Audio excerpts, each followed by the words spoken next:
Shazam!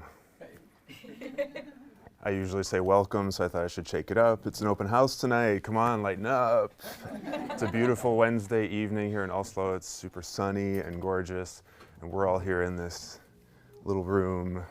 But that's because IKYA is here, and these amazing crystals are here. IKYA Aligned Crystal Healing Collection 4 is about to launch. Tonight is all about you and your questions and your journey, and that this course is for you. It's not a question that it is for you. It is for you. We're just going to discover how and why and all of the details about it. So tonight is really IKYA sharing a lot about this course, which he's been planning for decades. And then it's about you and your questions, your thoughts. I'll come back toward the end or come in and out. We're not entirely sure. We're going to kind of play it by ear. We've got a few people like Rick in the audience here, Thomas and Lisa Lotte online, who will be sharing some of their transformation and journey and why they feel these teachings are important, all of that good stuff. And then I'll be back at the end with the practical stuff. So if you have practical questions about how the course works, let's save that more for the end. Rather, the questions about what the course is, how we study, the subject matter, all of that, that's going to be more interesting questions for the first part of the open house. So, all right, but tonight is your night. Engagement is key for you to get what you need to get started with Collection 4. It is coming up very quickly on the 21st of June with our introductory evening. And then the first crystal teaching is on the 28th. So time is moving. All right, with that, time is moving. So without further ado, IKYA will be with us in just a moment.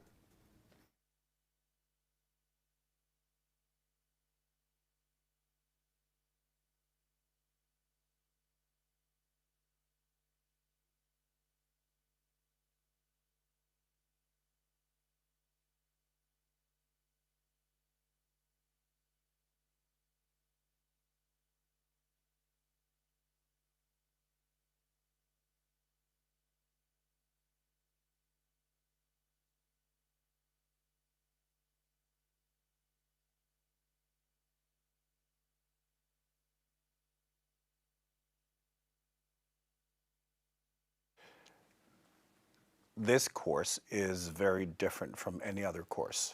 And the reason for that is that times have changed. You know, when we look at spirituality on this planet, it has evolved, and we should all be very happy about that. Humans have had mostly spiritual traditions and religions and practices built on belief, built on anecdotes, built on individuals. And we've come to a stage where we really don't need that anymore. Humans have discovered themselves as individuals, as spiritual beings, and as we are becoming more awake, we want to walk our own path, our own way. And we need to learn how to do that. And then all these beliefs get old and stuffy, and they simply get in the way, right? It's like people tell me, ooh, you have to do this. Oh, I met this being, this, blah, all this phenomena stuff, right? Because that is something we used to validate that we had spiritual connection. We needed all of that stuff to convince other people and ourselves that, you know, we were doing it right. And now we know that you are doing it right all the time because it's your journey. We understand more about what it means to be a spiritual student for real. And beliefs can bring us to a certain point, but it cannot bring us all the way. So among spiritual beings and spiritual masters, it's always been a process of evolving what is available on the planet and how to work with our spiritual journeys, because no matter the practice or the tradition, it's always about lifting consciousness. It's always about bringing enlightenment from within, and to stimulate that based on where we are. Beings in consciousness on this planet has changed. Humans are not the same they were a few thousand years ago, or 1,000 years ago, or even 100 years ago. And it's not even that the life form has changed, it's also that the souls or atmas incarnating into humans have also changed. So the beings incarnating into the human form now are more advanced than they used to be. Because as the human life form unfolds and becomes more advanced, it will also give the opportunity for beings of higher consciousness to incarnate. And then we need different practices and different approaches, right? So we will always teach based on the consciousness on the planet, because the point is to reach individuals and make them understand how to do this. And in the lower consciousness, you need religion. You need belief, because that's how you operate. As you become more advanced, you grow out of that. And when you remove all of it, what you're left with? Spiritual principles. It's basically natural laws. It's physics. It's being able to observe and interact with how the universe actually works.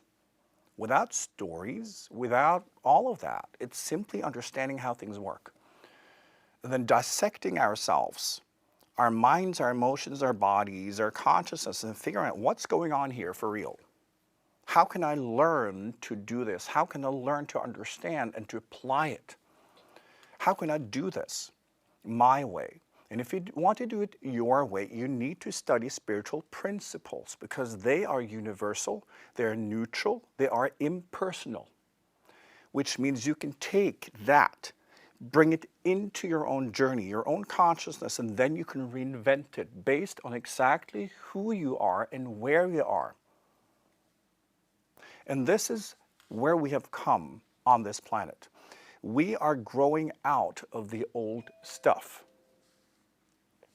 So we need different approaches, and we need better approaches. And this is what this study program is.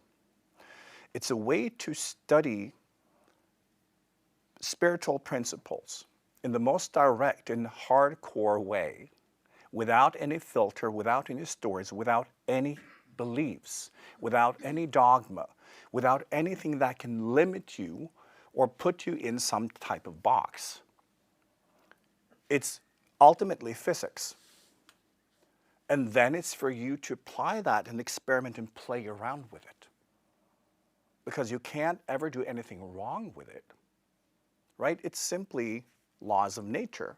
And then you can just like play around with it and see what happens. And as a part of this study, you will be shown how to do that.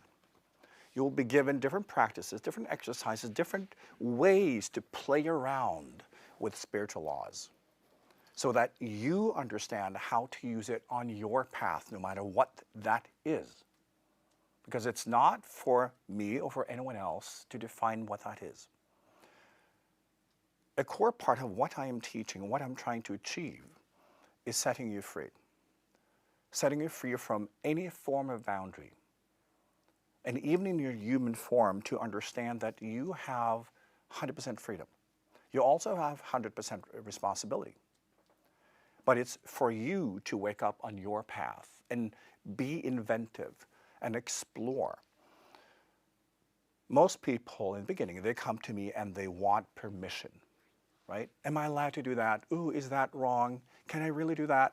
This is what we need to grow out of. This is religiousness. These are all the rules that you have been relating to for lifetimes. It's even in human DNA. And it's a challenge for most people to grow into a type of spirituality where none of that exists. Many of my students are really frustrated that I don't give them rules, right? Because do whatever. It's for you to experiment, but also to learn how to evaluate your experiments so that you can do something and understand what it is you're doing, what you're trying to achieve, and then see, did I actually achieve that? And can I replicate it? Will it work then? If it doesn't, why? Right? Going beyond belief, going beyond the individual bias to learn how the universe, how life actually works. Because that is how we move into balance. Just like an instrument, when you want to tune it, there are standards for that. The tuning forks, they're universal. Doesn't matter what instrument you have. If you don't tune your instrument based on the tuning forks, you're out of tune, and you cannot play in harmony with anyone else.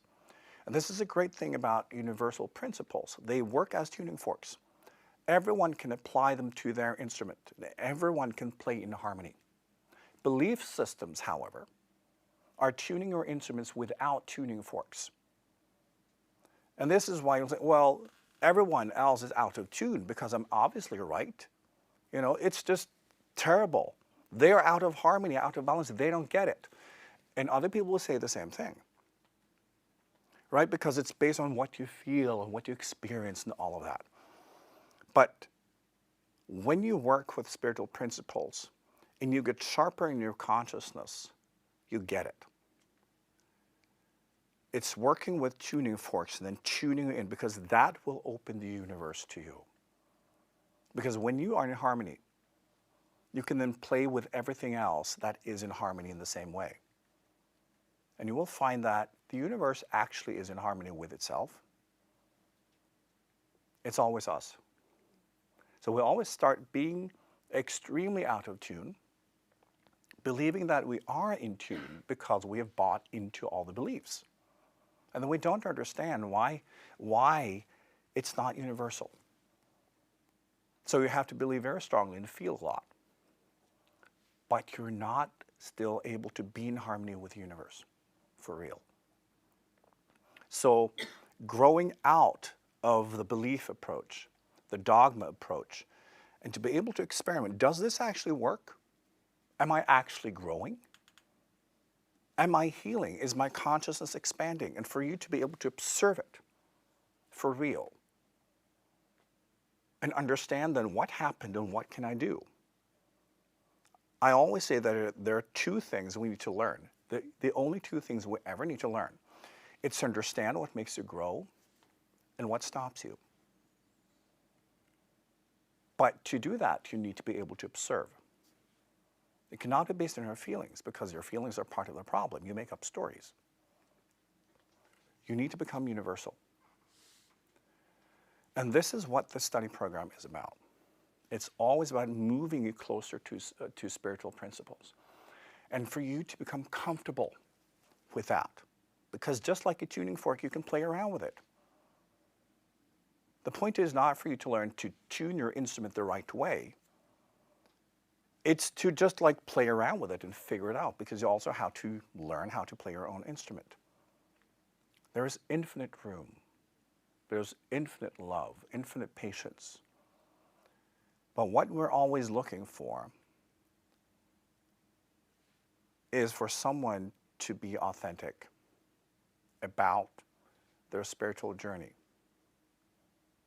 It's always going beyond the self. And this is when you look at all traditions, what they're trying to achieve is going beyond the self, because the self is always out of tune. When we listen to the self, we're not listening to the tuning fork. This is why it's so important to go beyond the personal bias. The universal truth and reality can only be reached when we are willing to go beyond what we already know, what we already think we understand. When we go beyond our definitions and beyond ourselves for real.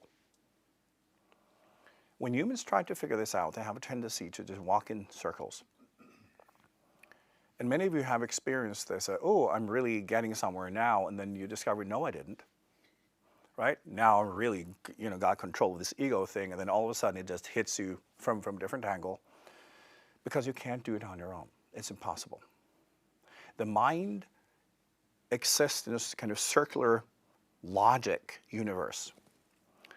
And there's no way out until there is. Nobody has ever been able to get out or get past that level on their own. It has never happened. Because you need to relate to someone who's already operating beyond that level. It's like having a tuning fork just right next to you continually showing you where you need to tune yourself. Because that's not something you can figure out on your own. Like, I can make my own tuning fork, thank you very much. No, you can't. You can always make the shape of it. You can emulate it, but it will be out of tune. And you can't decide what truth in the universe is, because it's not up to you. It's always for us to grow beyond that individual bias. We can't do it on our own. And this course, therefore, is extremely challenging for the self, for the individual. And many find it quite difficult in the beginning and get the feel, oh, is everything wrong? No, so everything is right and everything is wrong. It doesn't matter. These are just stories. You will be shown how things actually work and how to experiment. And all your stories will explode. Your head will explode. Your emotions will explode. Your life will fucking explode. And that's the whole point of it. If you want to go beyond what the self produces, you have to challenge it. And what we do in this course, because it's not really a study in crystals, it's a study in spiritual principles. Very direct, very neutral, but extremely hardcore. And then you use the crystals to let yourself be attuned to it. And I've been planning this course for decades, and I hoped it would work a certain way, and it does.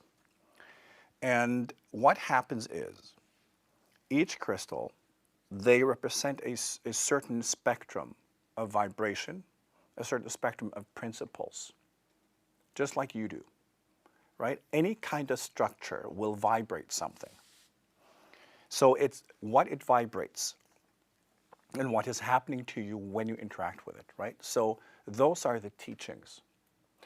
And then you will have a physical object being the crystal. So when your own flow is then being filtered through it, it's like having an extra organ. And what will happen then is that your energy, everything that you are, will be attuned to these principles. So you will start vibrating them because you will be affected by the presence of this crystal. And at the same time, you're listening to the teachings and practicing. And you listen to it while you're vacuuming and whatever. People do all sorts of things in the car, but it will be there. And you have your crystals also then helping you digest. So you will get an amplification of what the teachings are about. And physically, you will change. Things will manifest in your life. So you will be more attuned to these teachings, and you will be able to absorb them at a much higher rate and much more kind of deeply than you're able to do without a crystal. Normally, when I tell people about spiritual principles, it's difficult for the human mind to even open up, because the human mind believes in itself and its own sense of reality, right? So what I teach, when it's then beyond what you already know, your brain will say, no, that's not in harmony with what I already know, so it must be wrong. That's what your brain will do every time. So with a crystal, it starts to vibrate in you, which means the principles are already present in you and in your body. So your brain goes, okay, this is now part of us, it seems. So you will be open. You will have an opening in that wall, in that very position, in that very spectrum of vibrations where the teachings are. And then you can absorb because you have less resistance. Because your brain has already accepted, oh yeah, so this energy is here, I guess. Right? So it becomes just a natural part of you. And many people in this study program, they come to me and say, I have no idea, how this happens, because I'm not really doing anything. I'm not an advanced spiritual student. I think I hardly know how to meditate. And yet I get all these insights. Yet these things happen, I can see it. And I see through things I didn't used to, and I understand things. And I have no idea how it happened. And yet they do, because this is how this course works. It's not just up to you to figure things out and to think and to process. It's for you to allow the process to happen with you, with the crystal aligned to you. I will explain that in a moment. You will have an extra organ. The stone will be connected to you and your vibration, basically your DNA. So it only works for you.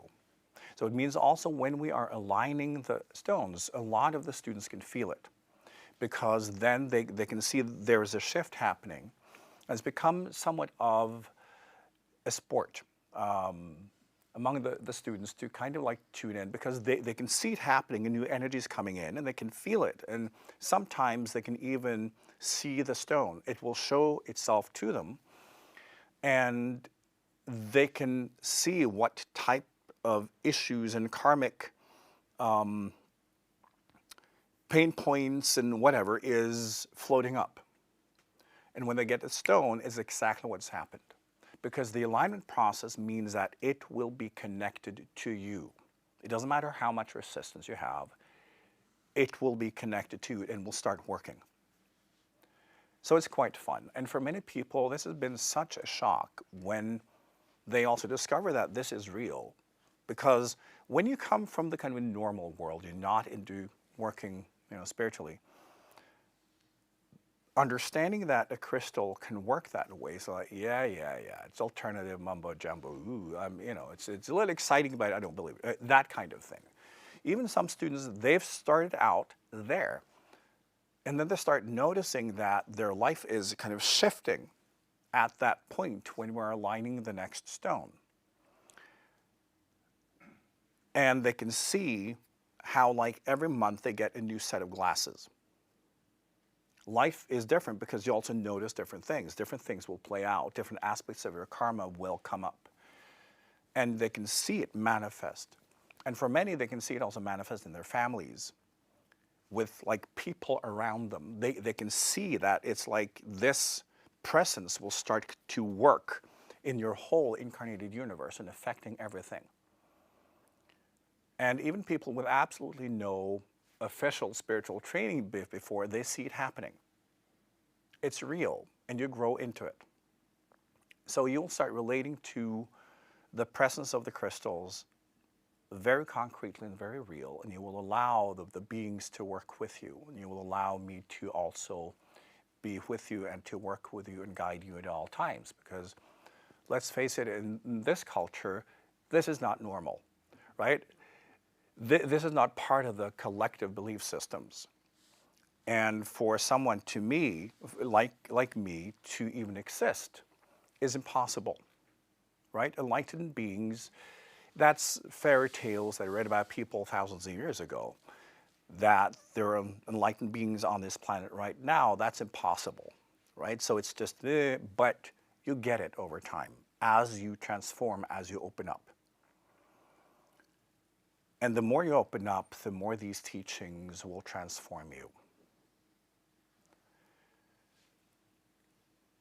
The crystals are simply tools that carry a certain structure and vibration. So they work like glasses. If you think you had lenses that are very specialized, if you, for instance, had glasses where you could only see the color red, you would only notice red things. Right? If you had glasses that would only show you blue, you would only see blue things. And think of the same principle when it comes to your karma. And this is also what the crystals do. They will filter your whole life experience. So what the karmic principles and the spiritual teachings that are connected to what the stone is teaching, that is what your mind will be drawn to. That's what you notice, and that is what will manifest. And then the month after, it's something else, right? So, and that's also the fun part. Like each month, it's a new approach, it's a new angle. And sometimes even during a course, you'll see that sometimes it can be connected principles or something. It's really the same principle, but from a very different angle. And that's also interesting. As you start to unpack and you have one type of principle, and when you see it from a different angle, it's like, ooh, I've never seen this before. So it's fun and interesting to study, and it's your study. There is no submission, there is no control, unfortunately, because most people, that's what they want. They say they don't want it, but that's what they want. It's so interesting. I've seen so many people go to different like gurus and different spiritual teachers, and also teachers with enormous egos and control issues, which is absolutely fine. But they're drawn to these individuals because they want to be controlled, because then they don't have the responsibility in their own journey, right? They can just like submit, and then magically everything good will happen. And of course, it doesn't. And then they get disappointed, and then they blame the guru, right? In this type of study, you are beyond that. Do not project onto me your childishness. I do not relate to individuals who are still on that level. And many of you are also where you've simply skipped that part in this lifetime because you get it. You look at many spiritual traditions and modern spirituality and religions, it's like, what the fuck are they doing? It's just like, what? And you just want to learn how to do it. You already have connected to the fact that you are a unique being. You're walking your path. You're in a process of awakening, and it's happening in you. It doesn't happen when you submit. It happens when you stop doing that shit and take control and full responsibility of your own existence. And then you just want to learn how to drive the damn thing, right? You just want to learn, how can I do this? How can I awake for real? How can I relate to existence? How can I go beyond all this bullshit that's in me and outside of me, and that my egos are relating to, and I know this is not what it is? How do I cut through all of that? And then you simply want to learn how to do that, and this is what I teach very effectively. You have to do your part. It doesn't happen with you being a bus passenger. This is about you learning how to drive. And if you want to be a passenger, this is not the course for you. If you want to learn how to drive, then welcome. You will be competent. I will build your skills. I will build your consciousness. I will build your ability to go beyond survival, beyond your own karma, and to understand your own process, so that you can be free in your exploration of your own existence and what life is. And you will learn how to replace your definitions once a month until your brain gets it, that all definitions are temporary. They're stepping stones. It just reflects where I am at in my own process. It's not universally true, and they don't have to be. But they help me move, and I should always be open. I should always experiment, always play around with things. So you get more relaxed and you get less afraid. Most people, when they begin their studies with me, they have so much fear, and they're not even aware of it, because they have spent lifetimes often relating to spirituality and religion in different ways, and they're so afraid of doing something wrong. It's comfortable to follow rules. It's comfortable to be told what to do. And then we become afraid that if we're doing something wrong, something terrible will happen. It will be taken away from you, right? All of that. And it takes quite a bit of effort to work that out of your system. Even studying with me, that can take decades. But all students who work with me, they grow out of it eventually. And they make enormous progress. Freeing yourself from everything religious is challenging. But it has to be done. You cannot be free and religious at the same time. Learning to be a free individual for real and what it means in the universe. That is what awakening is about. It's not about you behaving from your ego and now it's my turn, spiritual me time, right? It's all about me. I want to do my thing. It's the opposite. It's bringing yourself into harmony. And always, just like, when you play the violin, you're basically tuning your instrument between each, musical number. Because you also know I get out of tune whenever I interact with myself, and that's fine. So you stop believing that it's just like, oh, I got it now. You understand you will never get there. And you have more fun, you relax. Because when there is no right or wrong, when there is no clear definitions, it's just how you relate to the universe. It's just fun, right? Because you will fall flat on your face a lot. Your pain points will come to the surface. But when you understand, oh, these are just potentials I have not mastered yet. There's no judgment, there's no punishment, there's nothing right or wrong. It's just my own studies and life will show me. And learning that language for real. And just going through every aspect, every angle of your own journey until you get it. This is what we're doing here. It's all about the empowerment and the skill building of you as a spiritual traveler and as a completely free and competent individual. This is about not only life mastery, but it's mastering your own existence for real.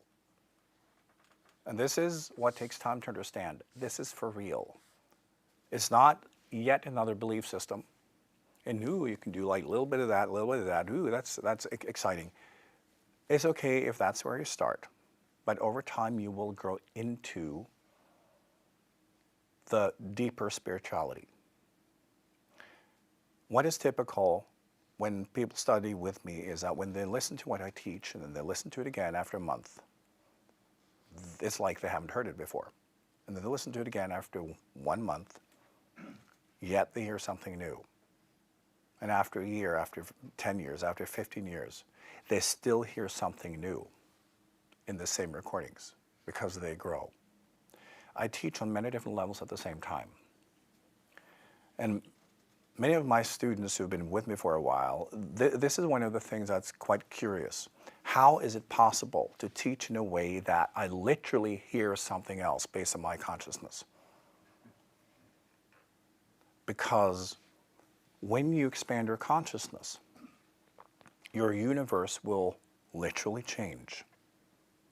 If you think of what you experience now is basically an octave, like here to there, right? So your existence is kind of the summary of what's within that spectrum. If you add just one tad, the summary is different. Your universe will change also in manifestation. It's very slight, but still. And on that frequency, I teach something else. The manifestation may appear the same, but it's still not. So it's literally like possible for you to hear the same recording and it's something else on that recording. Those who've been with me for a while, this is normal. As you expand, you will expand for real, also in your physical universe. Spirituality is not somewhere else. There is only one reality, and this is it. You're already in what we may call God, but this is as much as you allow. This is how you create your own experience, because you're filtering out almost absolutely everything. So when you filter out less of it, you will have a fuller experience. It will still be the same reality, but expanded. And it will continue and continue and continue until you realize that everything is just one place.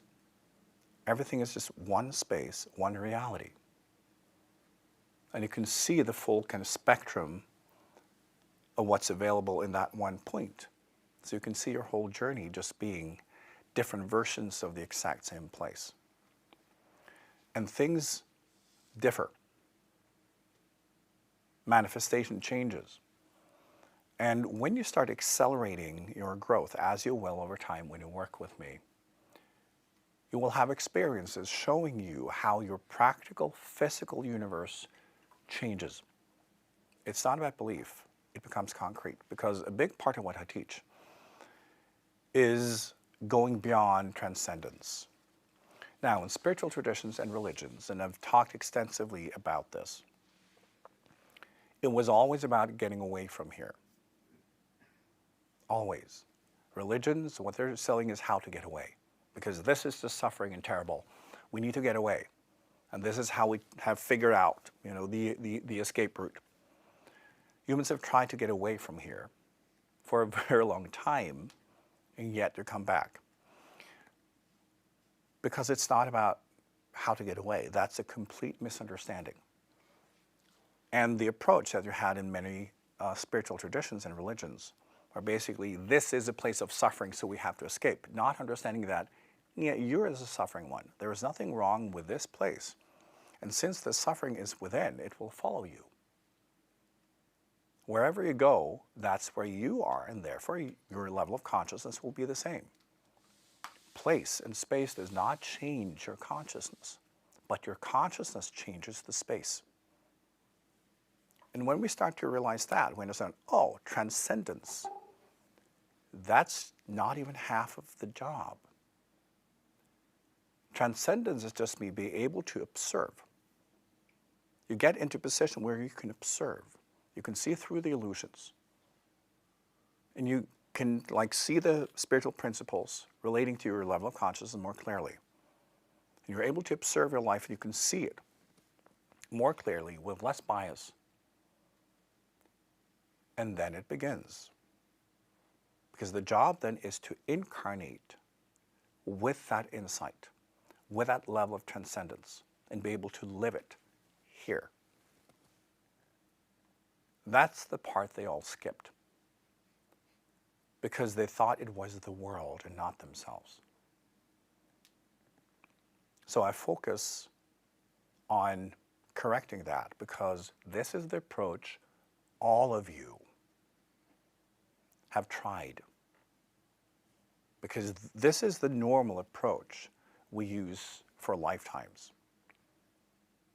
Until we understand that, all right, the next step. So, I also emphasize the incarnation part, how to do it, how to practice spiritual principles, how to, when you have a real spiritual insights, how to do it for real, here, how to make it work here. Because if you can't make it work here, if you're not able to also transfer it to something outside of you, you don't know how it works. This is why we need to focus on mechanisms and physics. Because when you understand something, and when you truly understand it also as a person, you know how to make it work in the world around you. You can make it work in other people because it's universal. So you can transfer it. You can stimulate growth based on that principle in everything around you, and then you've got it, not before. Because as long as it's about you and you feeling things and you wanting to escape and you being in suffering, you're just in the ego. It's only when you get to the point of transferring it and someone being able, no matter what the life form is, being able to then reinvent it for themselves and create growth and healing, then you're showing that, yes, you've got it in a universal way. Because even you can make it work in yourself, that's not enough. That's not universal. But you truly get it when you're able to project it in such a way that others can use it. And it's not about you forcing, right? The typical thing also when people want to heal, they just want to prove something for themselves. It's not about that. It's about becoming a tuning fork. When you truly understand something, you will start to vibrate it, and then you become the tuning fork. Which means people, beings, animals, whatever it is, that will interact with you. When you have truly tuned yourself in that particular aspect, you will be a tuning fork. And then that will trigger the tuning of other beings. And first, they will be triggered, as many of you also experience. Now, when you are true to your spiritual studies, it's not like people will be grateful and love you very much because you're so great. Often the opposite happens, because their own impurities will come to the surface and they will attack you. That's normal. It's how it's supposed to be. It's just like when parents try to guide their kids, sometimes the kids will have a tantrum because they don't understand why they have to, be in a certain behavior. That changes nothing. So you learn, but it's all about getting to the point where it works in the world around you. So we focus on that whole cycle of learning, and for you to understand what it means, how to do it, and how to master it over time. So that it's not just about our journey, but how we are present as a spiritual being in the universe, also for others. Because that's what you do as a grown-up, spiritually. And then, it's not about belief, it's about practice. It's about exploration, it's about observing your experiments and getting better at it. So there's infinite room. And I want you to fall flat on your faces. I want you to be stupid. I want you to get everything wrong. Right? Because we need to go beyond that fear of not being good enough. So I hope also tonight, ask every stupid question you can think of, because as all questions are stupid. They come from a place of not understanding. And that's a good thing. Sometimes people ask me a question to try to prove to me how much they already understand, right? That's just, but people do that because they are afraid, right? I genuinely want you to succeed. I genuinely want you to wake up. So you have to ask every fucking stupid question you can think of. Never be afraid to ask about what you don't understand. I've made it kind of a brand to answer any question about absolutely anything. And often the questions you want to know, but you have no one to ask. But you have to be active. This is also the part when you study with me. You have the full responsibility. I will not lift you and heal you. I will show you how to do it yourself. But then you have to be inquisitive. You have to be curious. You have to learn how to do it. And you have to want to learn how to do it. So this is for those of you who identify as spiritual grown-ups, or that you want to be, that you're tired of your own bullshit. You're tired of the bullshit in the world. You're tired of immature spirituality. Alternative spirituality today, I often call this simply organized narcissism. That's really what it is. It's self-absorbed, kids posing and wanting to be all that to show, ooh, I'm so enlightened, all of that fluff. It's not what we do here. We do this for real, and it works. This is all I ever do. It's the only thing I do. So you'll get results. And working with crystals this way is absolutely amazing in the help you get, that you will be tuned and transformed every month so you can absorb more, you can study more efficiently. And it's more interesting because when you also say, ooh, something is happening, I'm actually being tuned. It's like the inner mixing table. You get a new mix, you get a new approach, and you will start noticing different things. Again, you have new glasses. And it's just fun, it's really interesting. But of course, if you don't explore what's being shown to you and you just sit there, then it's not as fun. It's just like, oh, okay. And then you wait for the new glasses. Okay. Try to go beyond that. Try to interact. Try to play and learn. You have to set yourself free from the idea that you can do something wrong, that there is ever any punishment, right? that there's ever any thing you can possibly do that will have a negative consequence. You can get results that you don't like, and then you can learn to do something else instead. And even when you get a result you don't like, there's nothing wrong with it. There's infinite space in the universe, right? So this course will also assist you in loving yourself and loving your journey and loving your attempts and having fun with it, right? Growing is messy, and it should be, right? So we learn to love the mess, and we also learn to love to clean up, right? We love to learn how we injure ourselves and how we heal. We learn to love the stupidity as well as the intelligence, because you need both, right? So we embrace the complete journey and the completeness of what spiritual studies are actually about. People have so many ideas and also ideals about a spiritual study. Then you're like this and they're like that, and then we feel that we're a failure because we're not like that, right? I'm sure if you think of, what is a true student of spirituality, right? You will get this kind of image of this pure being, all dedicated in meditation, 15 hours a day, all doing the right things and all of that. But it's not what it is. It's doing the opposite. Embracing the mess. Because we have to go where we're never gone before.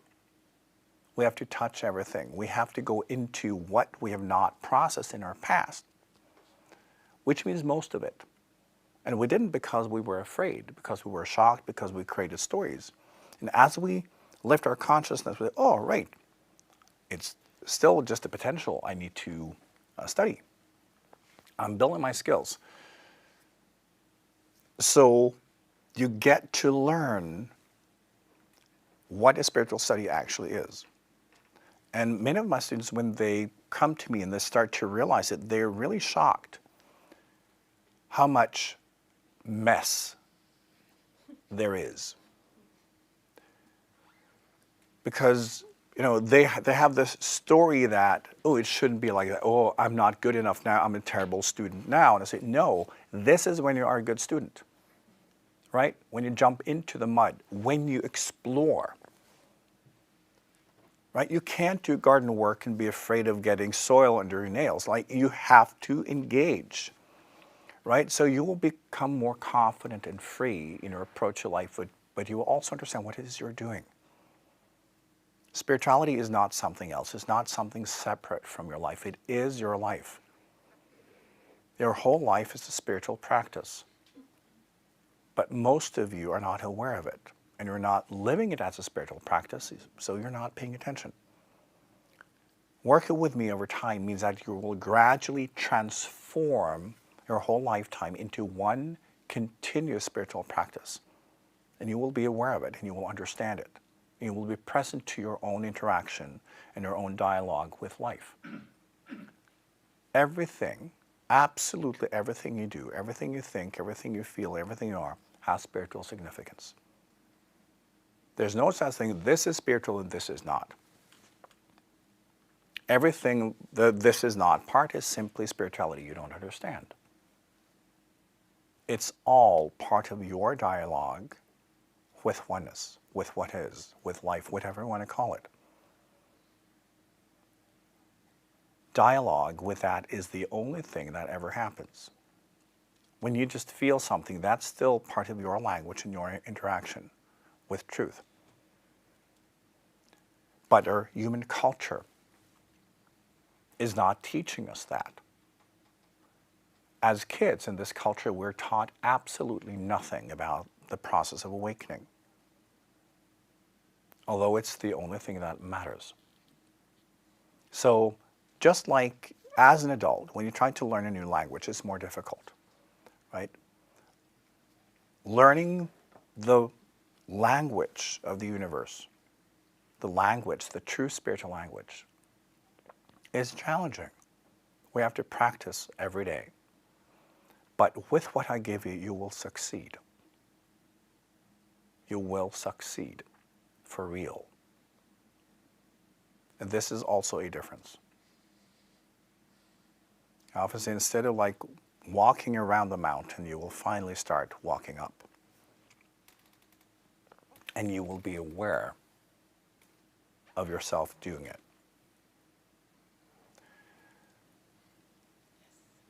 The alignment process is important because what we do first, when we talk about the guardians, understand that absolutely every form has consciousness. There is no form in existence without something or someone incarnating through it, even objects. Because why would something exist if consciousness did not study through it? Because manifestation is extension of consciousness, not the other way around. So even the chair you're sitting on represents consciousness. It cannot come into being unless consciousness of some sort has the need for that exact experience. So everything is alive, everything is consciousness. Crystals, stones are connected to beings. Beings of consciousness that also teach specific things. And they're part of holding the vibration and the spectrum of vibration and information on this planet. So they're just part of, if you think like everything in existence on this planet exists within a certain range, a certain spectrum of vibration and information and energy and everything else, right? So all these different crystals represent different strings on that piano, all carrying certain information and certain purpose. And by studying it, we then get to understand the spectrum of vibration, the spectrum of potential and purpose when we incarnate on this planet and beyond. Because when you also use that, but in a universal way, it unlocks the potential for also higher consciousness connecting to other realms, both dimensions and planets, whatever. So these beings, some of them are beings that use these crystals, and they basically have the responsibility to carry that certain range of frequency, because every form needs consciousness and someone to hold it. They teach, and you can be taught directly from them. And this is also a fascinating part of this study program, is that your crystal, when aligned, also becomes an access point. So you will receive teachings directly from these beings. So the crystal simply becomes a tool, both in tuning you and opening you beyond your own resistance so you can absorb and take in more, right? And become a door and a pathway. And then also these different beings will come through to you and assist you in your studies. And you will interact with them, whether it's subconscious or in full awareness. But they will then also be part of your study. And that is a very concrete experience. For many, it's just they can just feel the energy, right? You don't have to see anything. Some people do. Most people don't, because that's also something you should train yourself into doing. But you will be able to feel the presence. And if you're not used to working with energy and vibration, it will take you only a couple months, and then you will start, okay. Because you will feel the difference in energies, you will feel the difference in presence and what comes through also in your intuition. So we work directly with these beings. And what I teach is based on my conversations with them. And it's a lot of fun also to prepare, because they all have their own take on things, right? Again, I can discuss the same spiritual principle, and they have often very unique ways of looking at it. They have very concrete models that I often find both interesting and funny, because it's so clear that where they're speaking from is from that particular angle that they represent. And that's also part of the study and getting access to each kind of aspect of what they're teaching. So this is, an like immersive experience. It's complete. It's not something you study. It's something that will melt into your life. And everything that happens in your life will be affected by this. So everything you feel and think, your energy will change. So that's part of the fun. Many of you will also open up to the fact that nobody is from here, right? That where human is a misunderstanding, you inhabit a human form, just like you've inhabited many different forms, many different places. Just in this physical universe, there are trillions and trillions of places with intelligent life. Most of you have never incarnated here before. Because why would you?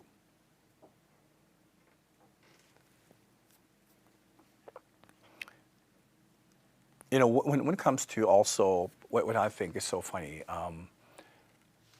when scientists up till now, they've changed their minds now, but they used to think, oh, we are probably the only planet with life in the universe.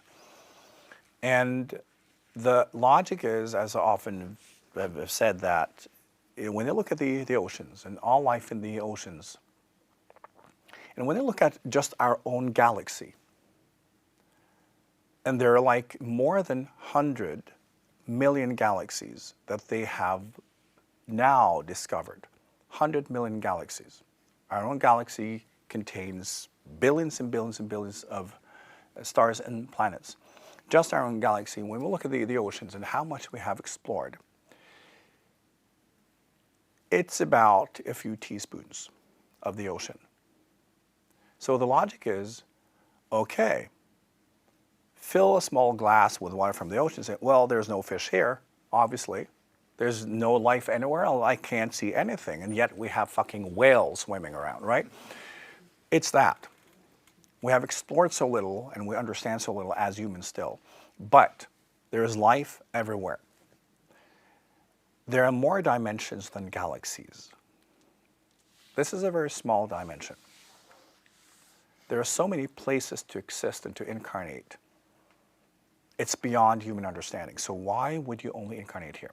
Often, when I talk with people and they kind of remember past lives on this planet, very often it's not their lifetimes. Remember that when you are here, this form that you're in, it has DNA, it has genetics, it belonged to an evolutionary line, right? Within that line, it also accumulates experience, it accumulates consciousness. Not just in your line, but the whole journey of humans as a collective life form, it remembers everything. And sometimes also, when you go through something, the collective consciousness of the human life form and memories and lifetimes that are relevant, that can kind of mirror and be used as a sounding board and therefore amplifying what you're going through and what you're studying, that can become available. It's basically collective catalogs. And then you think, oh, that was my lifetime. No, it was somebody else, but it's relevant. So we have, just like a library, right? When you go to the library, you haven't written all the books. You can still read the books. It's that. So there's a lot of collective memory. So also think of that. It's absolutely wonderful that even though this may be your first lifetime here, you have access to this whole library of information that can be mirrored in, right? So this is why a lot of people, first and foremost, will remember past lifetime. Many people have also been here before, but many have not. Because again, there are so many places to incarnate. So, many of you, and this is typical for those who come to me, they have not been here very often. Many have, this is their first, rodeo. So, it's learning how to be in this human thing. Because many, when they come to me, they just have the experience, like they don't fit it, like they don't understand this thing, And the humans' ways of thinking and behaving and value system, it's just like, it's completely not understandable because their background is from somewhere else. And that is also part of their journey. So coming into this culture and this life form is then a very strange experience, right? And then that crashes with a library available, right? And then strange things happen. So I also teach a lot of individuals in human form how to grow into the human experience. Because we need to grow into it. We need to incarnate fully, not try to run away from it, but embrace it, like, and take it in. And if you also think of maybe this is your only incarnation on this planet, right? Maybe this is just you stopping by. Wouldn't it be great to make the most out of it? Think you may never come back. And yet so many humans behave like they're just waiting for death, waiting for all this to be over, right? When maybe you've been in a line to get in here. This is a very popular club, and you do not have a membership card, so you have to queue up like everybody else, and finally you're here. And then you're just like, oh, I wish I could die, right? We need to wake up also here. Spiritual awakening is not just an inward process, it's also the outward process of discovering what life also here is, the potentials of your lifetime and your journey. And instead of just seeing it as part of the scenery, you awaken to the fact that this is my journey. Everything is available to me. And when I'm awake, I see everything. Everything is alive to me. Everything communicates with me. I communicate with everything. We have to use our lifetimes better. This is also why the thing when people go to ashrams for their whole lives, and they can sit there, but what a fucking waste. It's not advanced because they're basically shielding themselves from everything that life can teach them directly. Now, I've been working with so many people like that for a very long time, and I have so much fun, just like, boop, and they fall over. Because they have not learned how to master life. They have mastered how to not live. So I teach how to live and how we can also, again, wake up to this as a spiritual practice, as a spiritual journey, and have fun with it. This is not a serious place. Look at, all the strangeness of being human, right? And there's nothing wrong with it. When we're trying to transcend and be pure and all that, we look at everything human and say, oh, well, that has to go because that's darkness and that's dirty. We need to do the opposite. We need a lot of fertilizer to grow, so like, bring it on, right? And we need to be present. And we need to learn how to change our mindset from the religiousness, right? It's always like, get away from here and you will be punished if you don't do it right. That is crap. It's a fucking lie. It has never helped anyone. It's cruel and it's evil. So waking up to everything, making life juicy, colorful, vibrant, fun, where you understand that you can't ever do anything wrong. You can just get results you don't like. Exactly, but you have the right to experiment and to figure things out your own way. This is an amusement part, and people use it to suffer. It's just like, don't be a Karen, right? Because it's like what we do is like, when you go to the amusement park and you just complain about everything. Why? Right? We need to wake up to the fact that this is it. This is wonderful, this is fun, and we have to engage. So this way where we just withdraw and we're being so spiritual, it doesn't work. If it worked, you wouldn't be here. You wouldn't be here again. Right? Most of those I meet on this planet, they worked with me before in different ways. And for many of you, you will also recognize that as you begin your work. Working with someone like me is something you don't do just once. Because often you will be linked to teachers for cycles. And the more you allow for that presence, the more you will also wake up to that. Remember, it's not personal. I really don't care. I'm a gardener, but your journey belongs to you. I do what I do because it's what I do. It's for you to utilize my presence to grow.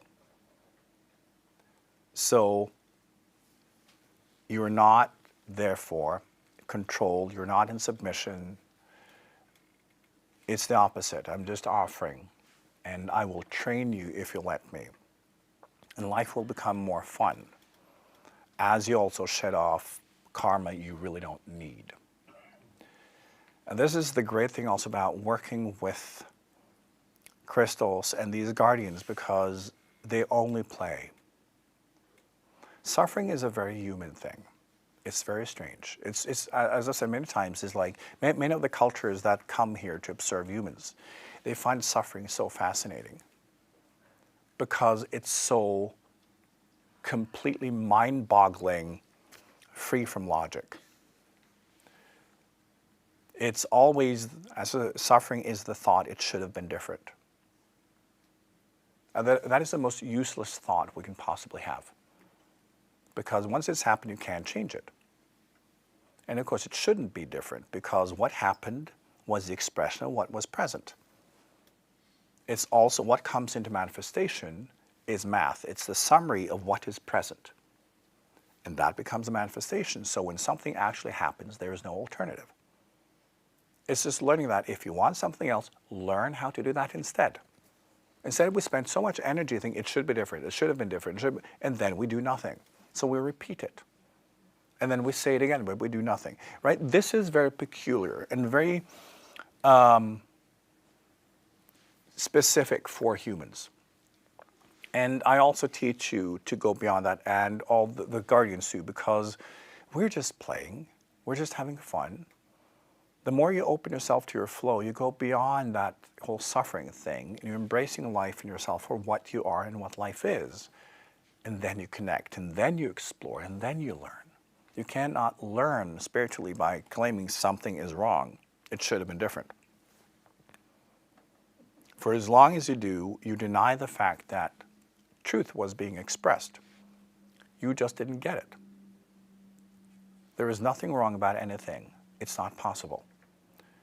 I said, but you can learn from what you have achieved that you didn't like, and then you can change it.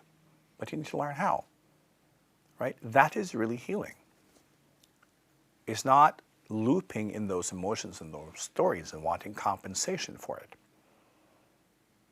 So also how you see healing, how you see your growth will change working with these beings. Because many of you will feel very directly that they do not accept the concept of suffering. They do not accept the concept of you not having responsibility. All that blame, all that victim consciousness is out the window. And if you're addicted to that kind of thing, it will take some time for you to grow out of, but you will. Because gradually you will get it, right? And there are many of my students, they have started out more in that type of consciousness, but they've grown out of it because they see it over time. They get it, not just as a concept, but they get it.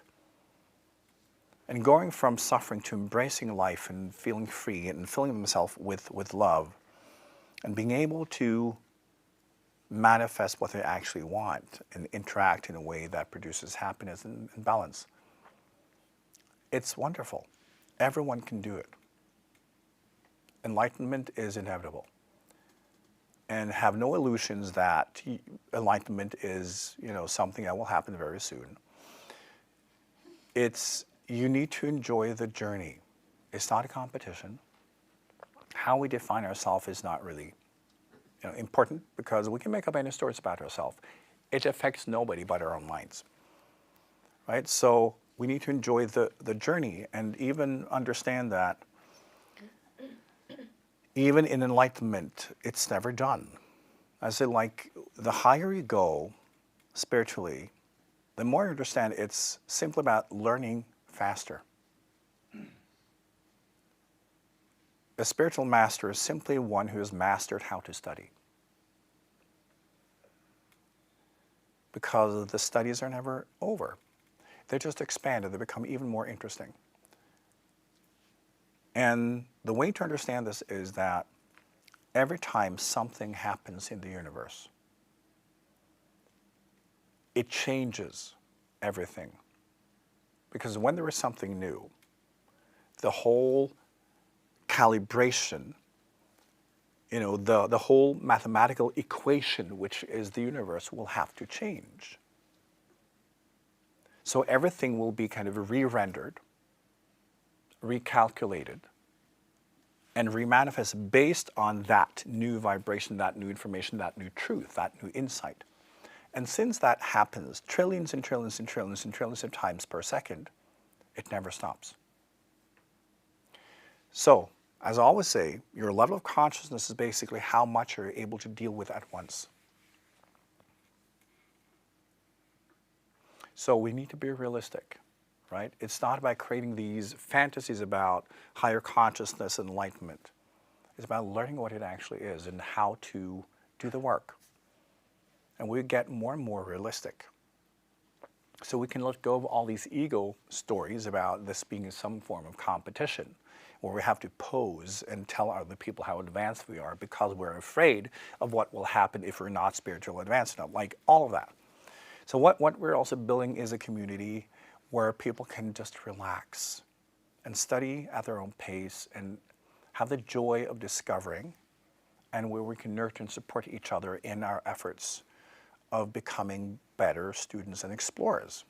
And whatever we figure out is fine. There's no competition, and the journey never ends. But one principle that is really important is when we look at humans, and when I say most humans are not even able to carry their own weight in the world, how then do they think they can carry the weight of the world? Because that is really what people imagine. Ooh, high consciousness, then, I take everything on me. No, you're not even dealing with your own karma, right? And it's being realistic about it and just relax and say, we don't need those ego stories. They get in the way. We have to learn to grow flowers in a pot before we can take care of like whole gardens and forests and all of that. And that's fine, right? So you learn to embrace your exact point of evolution, understand what that is, so you can nurture it. If you try to nurture yourself in a place you are not, it will not reach you, right? If you're a flower standing over here and you're watering over there, it will have no effect. You will not grow. So we have to understand exactly where we are. And we can't do that by believing or submitting or creating fantasies. We have to let go of all of that and start exploring reality, because that is fascinating and wonderful enough. And this is what we're doing together, right? I always say that we all walk our paths individually, but we can do together. We can learn how to support each other and talk and nurture the process of discovery. And this is what we're doing. And for each round, I'm slowly opening the teachings more and more, because the only limiting factor in what I teach is how much someone is able to receive. As I always say, like if I talk above your heads, I will basically be talking to myself. I already know these things, so why would I be talking to myself? The point is to reach you. So the collective consciousness in the study program is also expanding, which means it's easier for those of you who are new, because you come into a space where there now are catalogs, there are libraries, right, that can assist you in unpacking more faster. So, and also based on that, I can gradually make the teachings more and more advanced. So make no mistake, this is hardcore.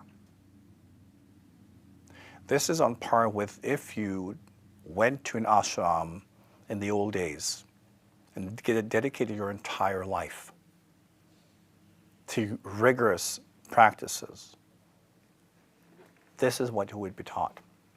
And the fun and challenging part of this is that, in a way, it's easier to do that in a vacuum, because then you're not doing anything else, right? Everything will be organized, and you will kind of eat and sleep and meditate and grow vegetables, and that's it, right? Here we have families, we've got jobs, like relationships, we have to pay bills, all of that, which makes it so much more challenging. But that's what life is. This is the lifetime you've chosen. This is the environment you've chosen, because this is what you need to grow. So this is also where your spiritual teachings will be. And this is why I always manifest things directly into your life. Again, in this human culture, that sounds very strange, but once you understand how it works, it's just very natural and everything can be explained. But you're working with your life as a spiritual arena. This is your ashram. But it's more challenging because you have to do it in life, right? And balance all of this, so that you have to ground it, you have to practice it for real, because you still need a job.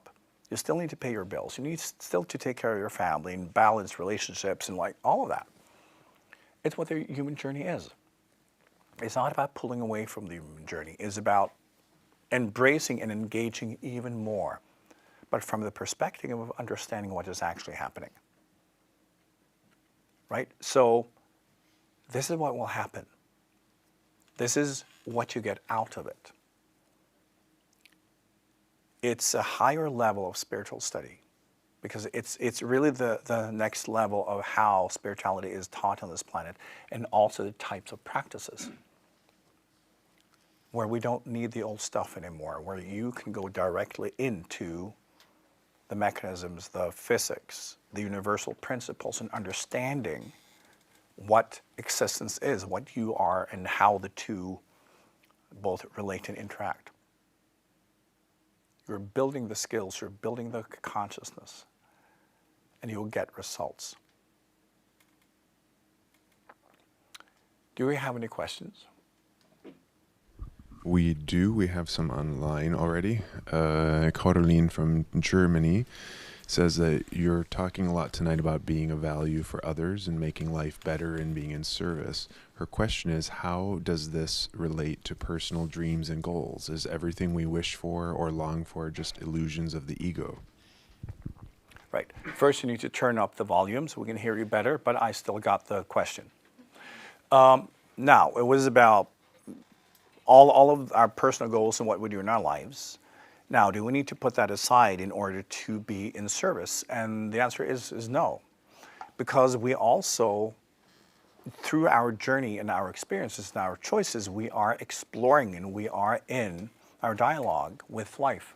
And it's fully possible to be in service and also have goals, right? What we learn is to also include others. Because many people, when they try to achieve goals, they say, I have to walk over other people because I need to control this. Instead, you can say, well, it's more interesting to see if we can do it together, if I can include people, if I can also let other people take part in my goals, right? If I can be more in that sharing state, if I also can learn and allow for other people to be themselves and see what happens. So we learn also in our personal goals to work from a higher place. So it's not us against the world, it's us with the world. And also seeing that unless what we do also nurtures the world around us, what's the point? Then we say, oh, right, I thought I wanted this, but this is just an ego thing. Why would I? So we mature, and then our goals also change. But of course we should have goals. But having goals does not necessarily mean that we're acting from the ego. Everything we do spiritually, when we study, is we start with an assumption. That is our current state of understanding or belief. And then we will interact with the world based on those beliefs. And then life will show us that, it doesn't work quite like that. You're onto something here, but this is how it works. So we need to test out our assumptions. We need to have ideas. We need to also have goals and to do things. Because it's only through that life can respond. Right? If we just like go completely blank, how can you have a conversation? Right? life will also respond to what you're vibrating, what you're sending out. So we need to interact. And that can also include other people. But as I said, like our goals and how we interact with life will gradually be less ego-focused and more inclusive. So it's a very natural process. We don't have to push it. We don't have to force ourselves. We mature naturally, right? And at some point, it just becomes completely natural to go beyond the needs of the self, because that's not interesting anymore, right? Also including others and doing things for other people become interesting, not because I have to serve, but because you find it more interesting and more fun to also see other people grow. So it's just a very natural progression, and this is something that you all will experience. Björg asks, is there a specific theme for the upcoming year of Collection 4, or is it different for each student? That is different for each student. Well, I will say still that there are different principles with each stone. So it's more about that the teachings will always vary based on the stones we have selected for the collection. But the point is for this to be kind of a spiral movement that always become more advanced, and that the studies are and teachings are always on par with where the collective consciousness in the group is at. So it's more about that. It's that continuous kind of journey and exploration. But I've said that this coming cycle will be very hardcore, meaning that you're ready for more, and I will give it to you. Another question? Yes? Yeah. Okay. One question. If you feel like a spiritual traveler, what to do? My English is so good. What was the question? If you feel like a spiritual traveler. If you feel like a spiritual traveler and you have experienced something too, if you want to go deeper in your soul, you want to go to next step. Yes. What to do? Yes. Like if you feel like a spiritual traveler and you want to go deeper, what to do. This is what we're doing here. This is what the study is. It's teaching you how to do this, how to achieve your spiritual goals your way, and truly go deeper into spiritual studies. These studies are very advanced. Make no mistake. I try to make them light and accessible, but this is the most hardcore spiritual teachings on the planet, and you will discover that they are. So when people want to go into deep spiritual studies, like for real, but also want to master living at the same time, this is what we do. Do not be fooled by me trying to make it accessible. It doesn't mean that you necessarily understand everything I teach. As I said, as you grow, you will hear different things. But the great thing about this program is that you will be able to understand what I teach based on your actual level of consciousness. So you will be able to absorb as much as you possibly can. And as you move, you will experience the teachings more advanced. I have students on all levels. I operate in many forms, many places. And that can, again, sounds very exotic. It's very natural when you reach that level and you understand how to do it. It would be very strange to not do it. Just like, for a fly, it can be very difficult for a fly to understand what it means to be human. Like each level of consciousness and each step of evolution, things operate differently. But there is no limit to what I can teach you. The only limiting factor is your own consciousness and your own willingness to study. Okay, Christine asks a basic question. Could you speak about what makes IKYA Aligned Gemstones different than others, more alive, and the difference between personally aligned ones and generally aligned ones? Yes. The alignment process, number one, there are two levels of alignment. The first one is that they are alive. Now, most crystals in the world today, they are dead because the state of the planet and what's happening on this planet and in human consciousness, it drains a lot of crystals. And often what happens is just the same thing that happens to plants. You know, once the leaf falls off the tree, it dies. It cannot any longer carry the vibration, life, or the juice from the tree.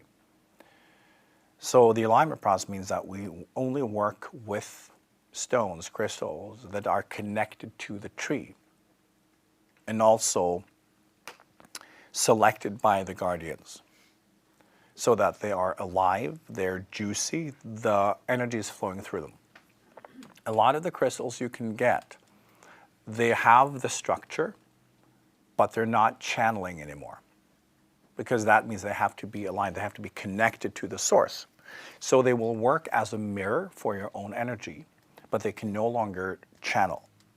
So the first point of alignment is making sure that they are alive and vibrant and connected to the guardian and connected to kind of their tree and what we also refer to as the mother crystal. Crystals work, if you can think of a plant or a tree where you can cut off a branch and it will still be connected to the tree. So it's not based on its physical closeness, it's the vibrational connectedness, if it is able to channel that flow. So that's the first step of alignment. That is then selected and kind of prepared by the guardian. So the guardian can also work through that crystal. And then we have the second level, which is connecting it to you. That is a process where the physical structure of the stone changes. And both the first and second part of alignment, often we can see that the stones are changing physically. Because how can that happen? They are living beings. That's why it can happen. They will adjust. The fact that they are an inanimate structure does not mean that they're not alive. And many of the students in the course, they have experience also when they bring, for instance, their crystal to me in a session. The stone physically changes during the session because it's working. So many have experienced, for instance, with clear quartz, right? They can come to me and the quartz is clear, and by the end of it, it's milky white. Because they are alive. So the alignment process is, again, changing the physical structure, and it will also change the appearance of that stone. So it is connected to that particular individual and what it takes for that structure to be the optimal kind of channeling object for that individual. It will be connected to that person, not to anyone else. So if a crystal is being used for other people as well, for instance, in healing practices, you should never use an aligned, personally aligned crystal. So it means it becomes personal to you and your process and will work on you and with you, whether or not you are aware of it. And that's a great strength. You can just be, normal human, and it will still continue to pump in you, right? So it will transform you no matter what you do, no matter how much resistance you have, because it will be in your system. Of course, it's much more interesting if you do your part too, but the alignment process means that it's in you, right? And it means that when we project and the guardians work, it will be already in your system. It will be past your resistance, right? And this is why it works so well. Mm-hmm. All right. Ingrid is in the IKYA Mantras course, and she's wondering if this course is harder or has harder work than the mantra course. How is it different? In the mantra course, we're studying mantras. They are specific keys, right? So it's basically opening specific keys to specific vibrations and specific attunement. The crystals are kind of broader in a way, that it works on a wider spectrum of manifestations in your life. It becomes more physical because you get an extra organ. So it becomes more clear in your manifestations, in your body, in what's happening in your life. But all spiritual studies work. But working with crystals it's kind of fuller in a way. Mantras are basically how you attune yourself, while working with the guardians and crystals is also that dialogue and how something is entering your space and transforming you. So it's a much more kind of juicy, in a way, experience. While mantras, they will strengthen your experience and your understanding of what you need to do in your practices and your discipline. Okay, Lisa Lotta has asked a question. She will maybe also share afterward, but she's been experiencing an overwhelming tiredness while listening to the teachings during this collection of the course, but not seldomly falling asleep. So has that anything to do with changing frequencies, or is it just me, as she says? This is a common thing, and so you better get used to it. Sometimes when I teach people to sit like this, because they basically reach the ceiling of what their mind can take. This is what's happening, and then the mind will be depleted because it's trying to understand, right? Your mind will always try to map out, understand, and archive, and define, like all of that. And when the mind is exposed to information and vibration that is beyond what it's capable of, it will go nuts. And it will exhaust itself. And then, because the mind is then trying to limit it, because no, we have to stop this now. You should not take it anymore because we need to archive here. So, so then in that situation, it becomes a blockage. So the smart thing then is we will numb it a little bit. So you will fall asleep or just go like that, because then at least you will still be receiving. It will still enter you, although you have no recollection. Some people go from this course and they go home and they have no idea what's happened, because their mind is numbed, because they've reached the ceiling and we have to keep stuffing it into you. So it will still happen, but then your mind and your brain will be paused a little bit.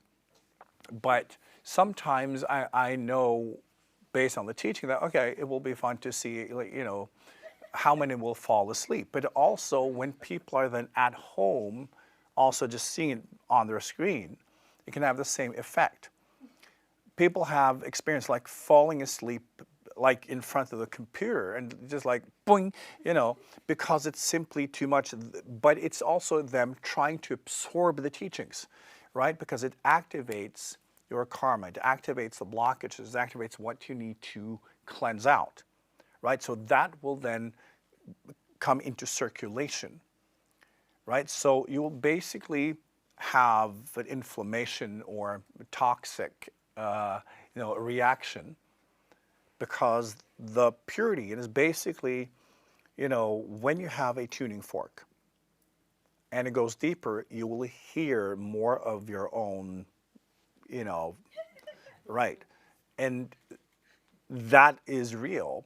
So it can cause a lot of kind of stress, and your system will be overloaded, and it's natural. It will happen.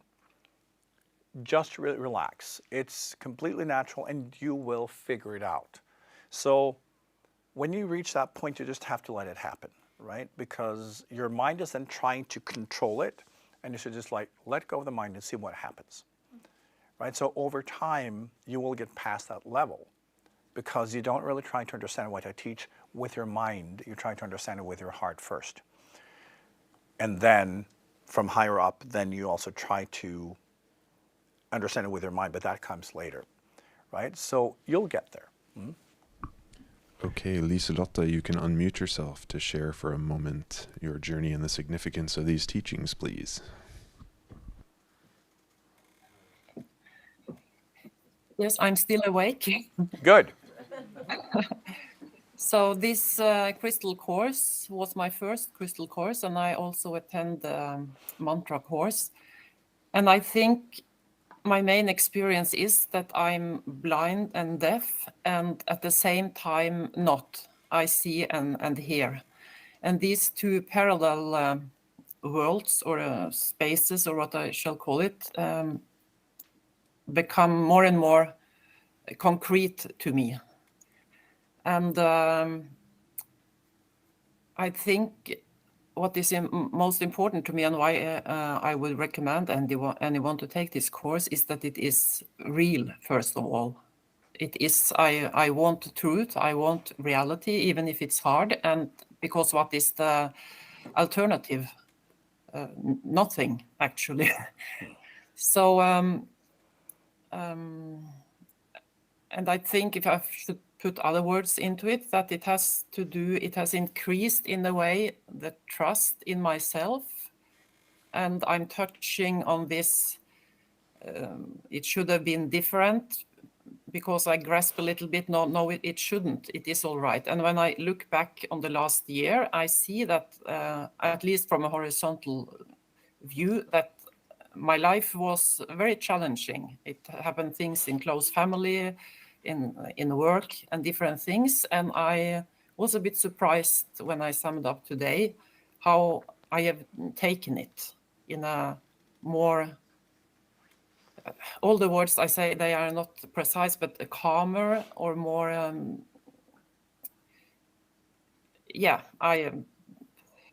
I find it so challenging to put words into this. But I highly recommend it for the people who want the real thing. Thank you.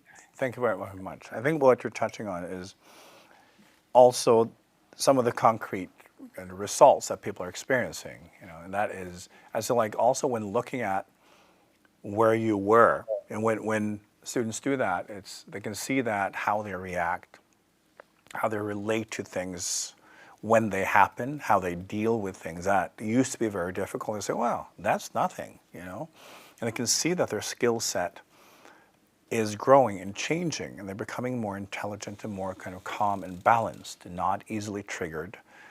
And they just are able to deal with things in a more balanced way, because basically we refine ourselves, right? We become better versions, because all spiritual work, when it's real, we should also be able to see it.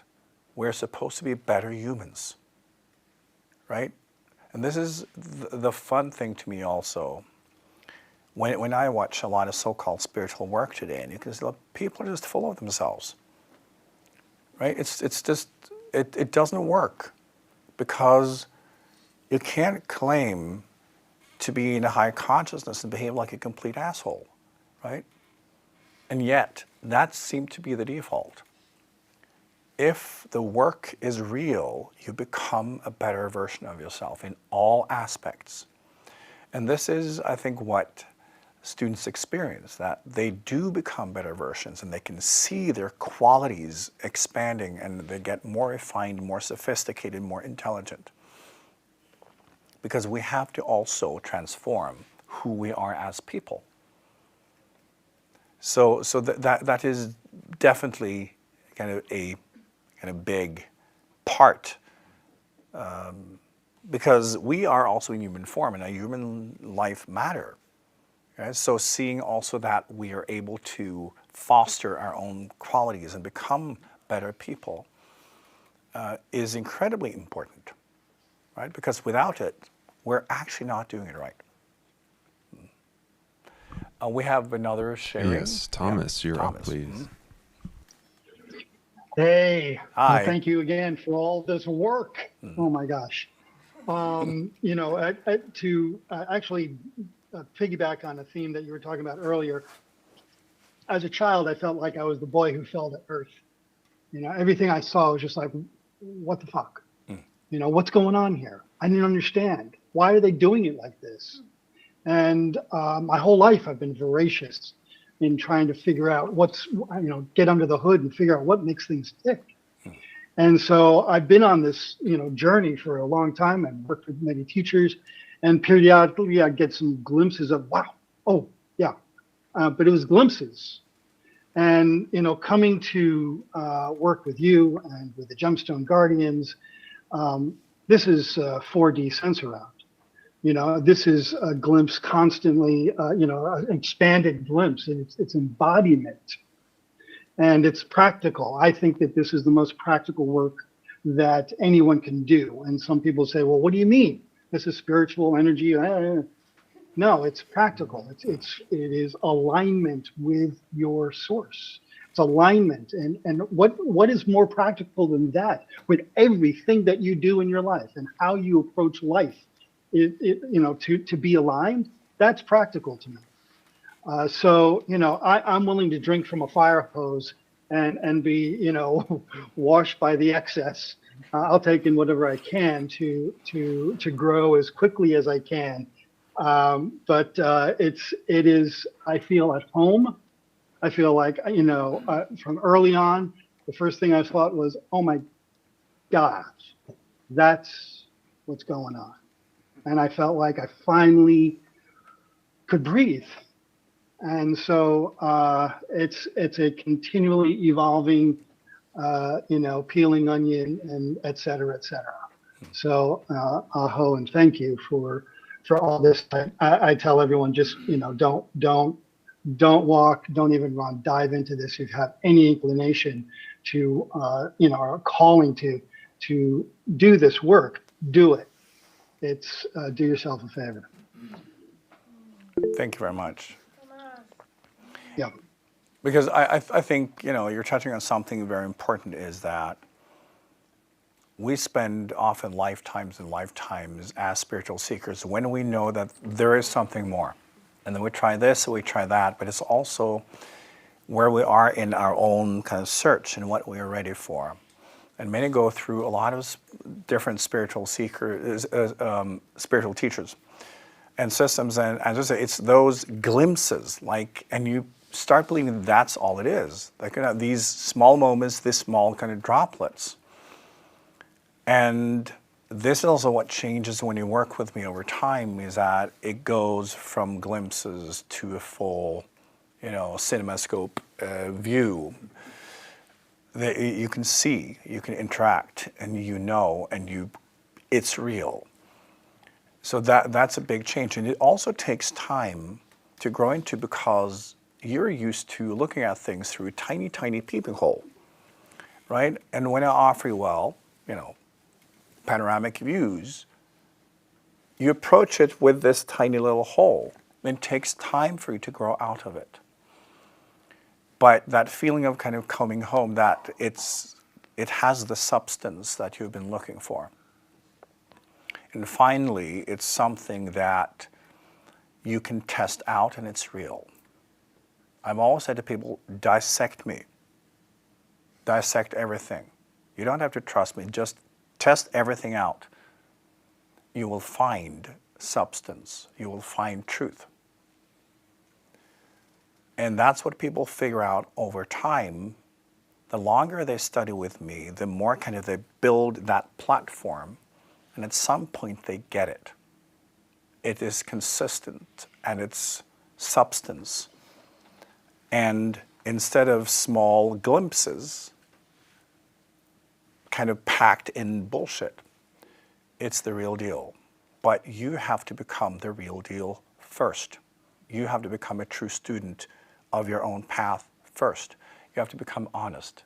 You have to become authentic, right? And that's also the awakening, which means you can utilize more and more of what I teach you. So it's parallel. If you are just full of whatever it is you're full of, there's a limit to how much you can take in. And you need to understand you are the one having to cleanse. But you will, because I will teach you. And you will get to that point where you feel, okay, I've got solid ground under my feet now. So thank you for sharing. And And it's your turn. Mm-hmm. Hey guys. So, so this morning I was really grumpy. I was in really grumpy mood, and then this text message from Andy ticks in saying, "Would you like to talk today about something?" We okay with the audio? Yeah, you could. It's Okay. I was in a really grumpy mood, and then Andy sent me this message, and so I wanted to share just a couple of things from my heart about this. Two things.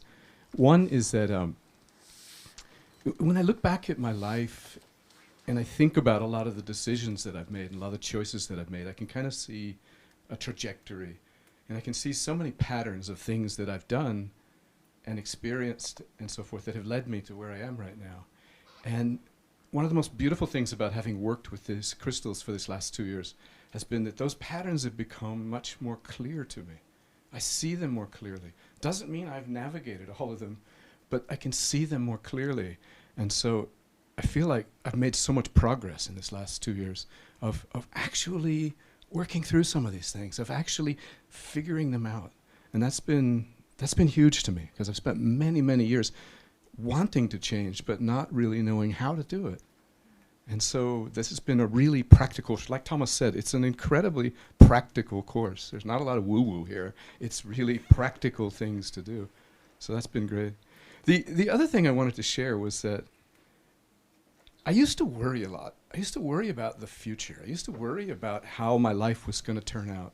I used to worry on behalf of my children and my grandchildren.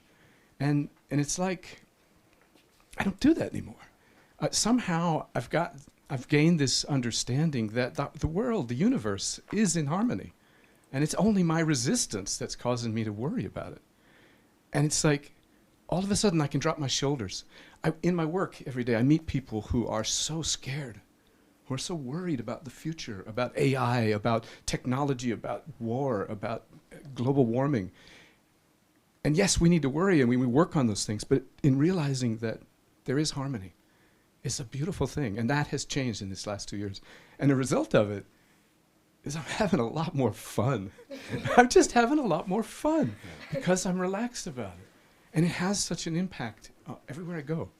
And so anyway, it's an amazing course and strongly recommend it to anybody who's considering, because it's real. It's a really amazing opportunity. So thank you, IKYA, and thank you everybody else here who's part of the community and supporting each other. So thank you, everyone. Thank you for sharing. I think, also the wonderful thing is that studying this way means that whatever you need to work on, you will work on, right? Because again, what you get is universal teaching. It's on principle level, so you can then reinvent it, you can apply it. And that's part of, that basically is your homework. Learning how to apply, how to test out, and how to get results. And as I said, we're now focusing more on building community. And what we will be doing also from next round, this round, is that everyone will have a group that they belong to. So they will get support. They will have someone responsible so they can get all the help they need, someone to talk to, someone who will actually call you and ask how you're doing. And to make sure that you're able to absorb as much as you can and also see what's going on in your life. And whenever you need to figure something out, there is someone there for you to do that. And then also emphasizing that this is also a journey that we share, although we do it our own way, and to kind of build that. Because one thing that most students are saying is that it's difficult to talk to kind of other people about it because it's so radically different, and what we experience and what we study is so different on a different level. So it's normal people can't relate. So we need to talk to each other, because a lot of the things we go through, we can then recognize, oh, right, I'm doing the same. During the work with one particular crystal. So it's helping each other, gaining awareness and understanding and seeing what's actually happening, because it takes time for the brain to start recognizing and connecting the dots.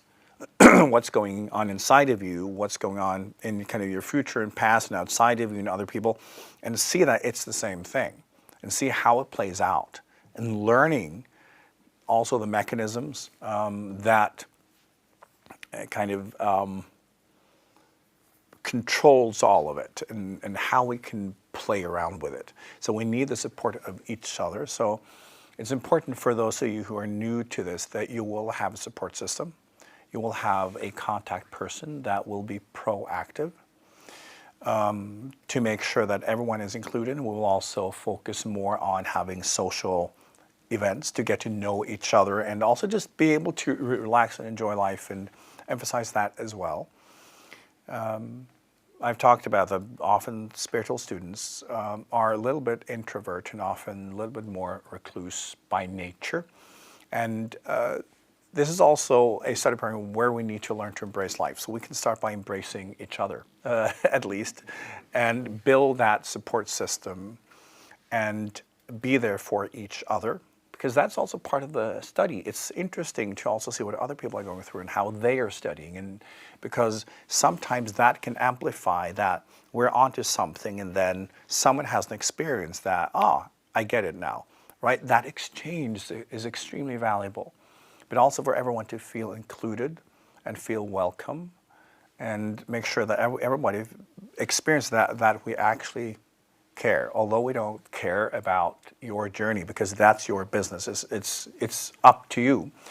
But we care about creating an environment where you will be getting as much result as you possibly can from your own investment and efforts, right? So we will definitely try to kind of build that structure, and we all have to do it together. So it's important that we are all active and try to take part in that, because it's also how we can get the most out of these studies, right? We need to be connected to the teachings 24/7, because they will be playing out in your life 24/7. So it's building that sense of community and togetherness, and understand the studies more. So we hope that will be a kind of popular new edition. And we hope everyone will then also feel supported and included and nurtured. And if you don't, you will have someone to talk to about that, right? Do we have any more questions? Ingvild has already signed up for collection 4 and has a fun question. Is the first crystal already aligned or opened in collection 4? Because she's felt a new energy information in her consciousness early this morning and is wondering if it's the new crystal of collection 4. Yeah, we have begun the process because it's kind of getting close. So we have begun that process, yes.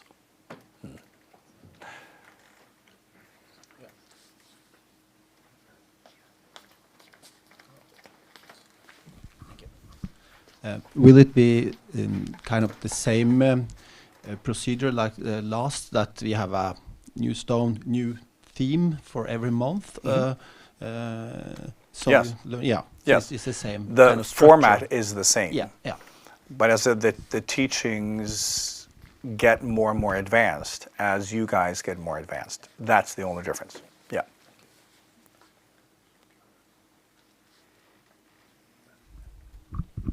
Hello. Little sharing and a question.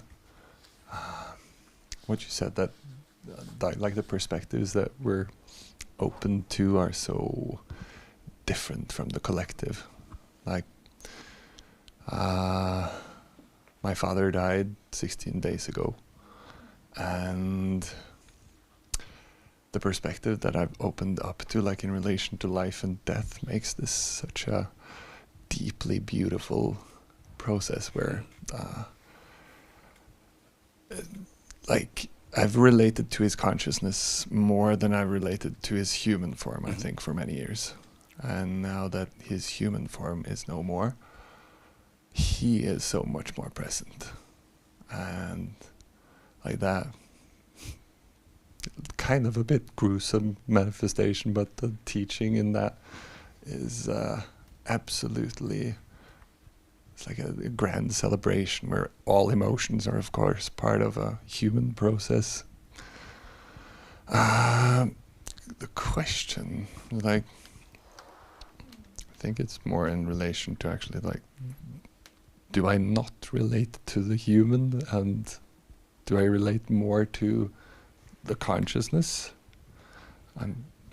I think it's an excellent question. First, what I think all of you experience over time is that, yes, we go past just the form, because we understand this is a projection. It's the being.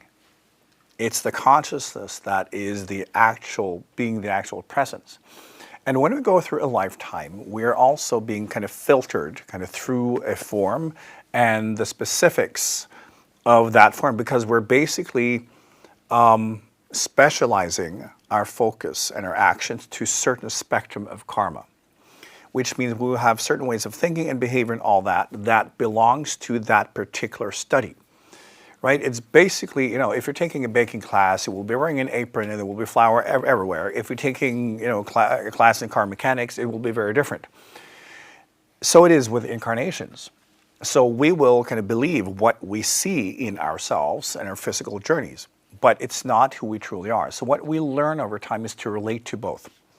We can see the person, what we call the horizontal journey, and then we see more of the vertical, which is the consciousness and the kind of spiritual reality. And it's very interesting often when someone leaves their lifetime because they become a little bit more full spectrum, right? And often then they're not as limited by the form. And when we incarnate together, we are in the same cluster, as we call it. It's like we have huge study groups or kind of spiritual families that we incarnate together with because we're studying the same things.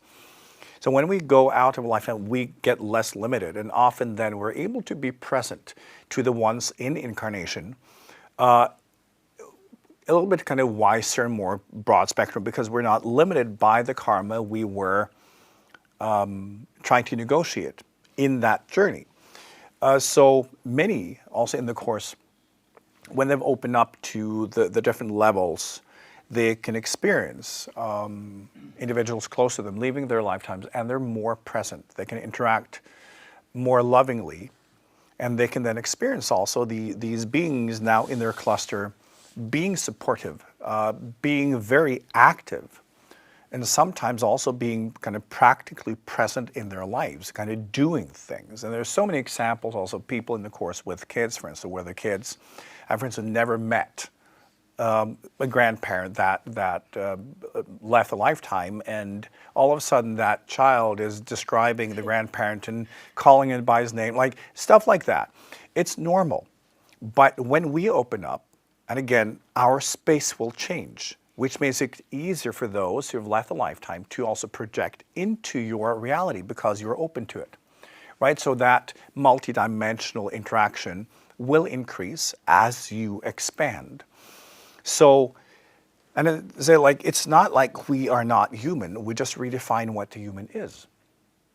Because you can see this form, obviously, and I am here, although I'm also not here. I'm many places, and I'm fully aware of that. It's not that this person is aware. This is a form I'm projecting through. But this is also a version of being human, right? A human does, in the definition, does not have to be just the biological life form. It can also be defined by the consciousness presence and the kind of synergy between the kind of human body and the spiritual presence. So that is also being human, right? So I think it's important, as we expand, we include more. We don't need to separate it. Right? So we can say you as a spiritual being in this lifetime, that's also a version of being human. Right? So we don't have to see either or. Just like I say, there is no such thing as a spiritual and then non-spiritual. It's all spiritual. Right? It's all the same type of expression. And we grow out of our limitations and our need to put things in tiny, tiny little boxes. We don't have to do that, actually. It works well without me putting things into boxes. So we stop doing that and try to engage and interact with what actually already is. So that is also part of the growth process. And I think all of you in the course experience this. It may be slow, it may be fast, but that change is something everybody goes through. Great. We have a question online. Yep. Natasha, can you unmute yourself, please? I'm wondering if there is ever a point, if you could see a point in my life where I don't feel so like an outsider all the time, like so strange among people. When I go to school, I feel like really awkward and strange. And with just like new people that I've met in Norway and stuff, I just feel like they're looking at me all the time, like I'm a weirdo. And I'm just wondering, is that ever going to go away? And why is that there? And is that to do with the consciousness? Or is that, what is that? No, I think, as it is for many people, when you feel like you're on the wrong planet, you're actually on the right planet. It's just like you're carrying with you competence from other life forms. And being human is then just a very weird experience. It's just like if you can imagine that you as a human all of a sudden were put into the body in an alien civilization, that would feel pretty strange. And for some of you, that's basically what's happened. So also in your case, your kind of human competence is limited. And so intuitively, people will react to that. And your behavior will very often be irrational for humans. And that's just how it is. And it's basically if you have more interest in growing into being human, then you can do that. But you haven't shown too much interest in doing so. And there's nothing wrong with that. So I think, yes, that most people will regard you as a complete weirdo in this lifetime. But that's their thing, it's not yours, right? You are you. You're walking your journey in your way. And part of waking up is also growing out of relating to how other people see you. Because it's not relevant, right? You have to be you. You have to explore you in your path, which means that in many ways you don't fit in because you will not just be emulating what other people are doing. The more you connect with your unique being, you will be more unique. It's not necessarily about being weird, but it's being whatever is your nature. Instead of trying to fit in, we're trying to copy what other people do. We do the opposite, right? And we have to be loyal to that. We have to be loyal to the essence that we find. We have to be loyal to the process of unfolding what we are, no matter what other people think and what they believe and whatever, because it's not relevant. It's only what you are that can unfold. Only what truth is within, that's what you will discover, nothing else. So you can't do that by trying to fit in and to copy and to emulate. And for some people, the difference between their nature and what is common on this planet is greater.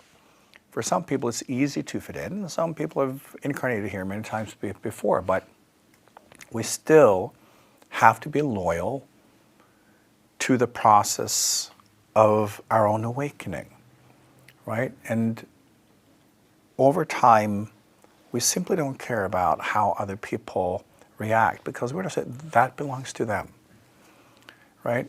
And what you vibrate, your energy, what you feel you need to do, that belongs to you. And it's completely okay that everybody else thinks otherwise, So we grow out of relating into how other people see us because we have to.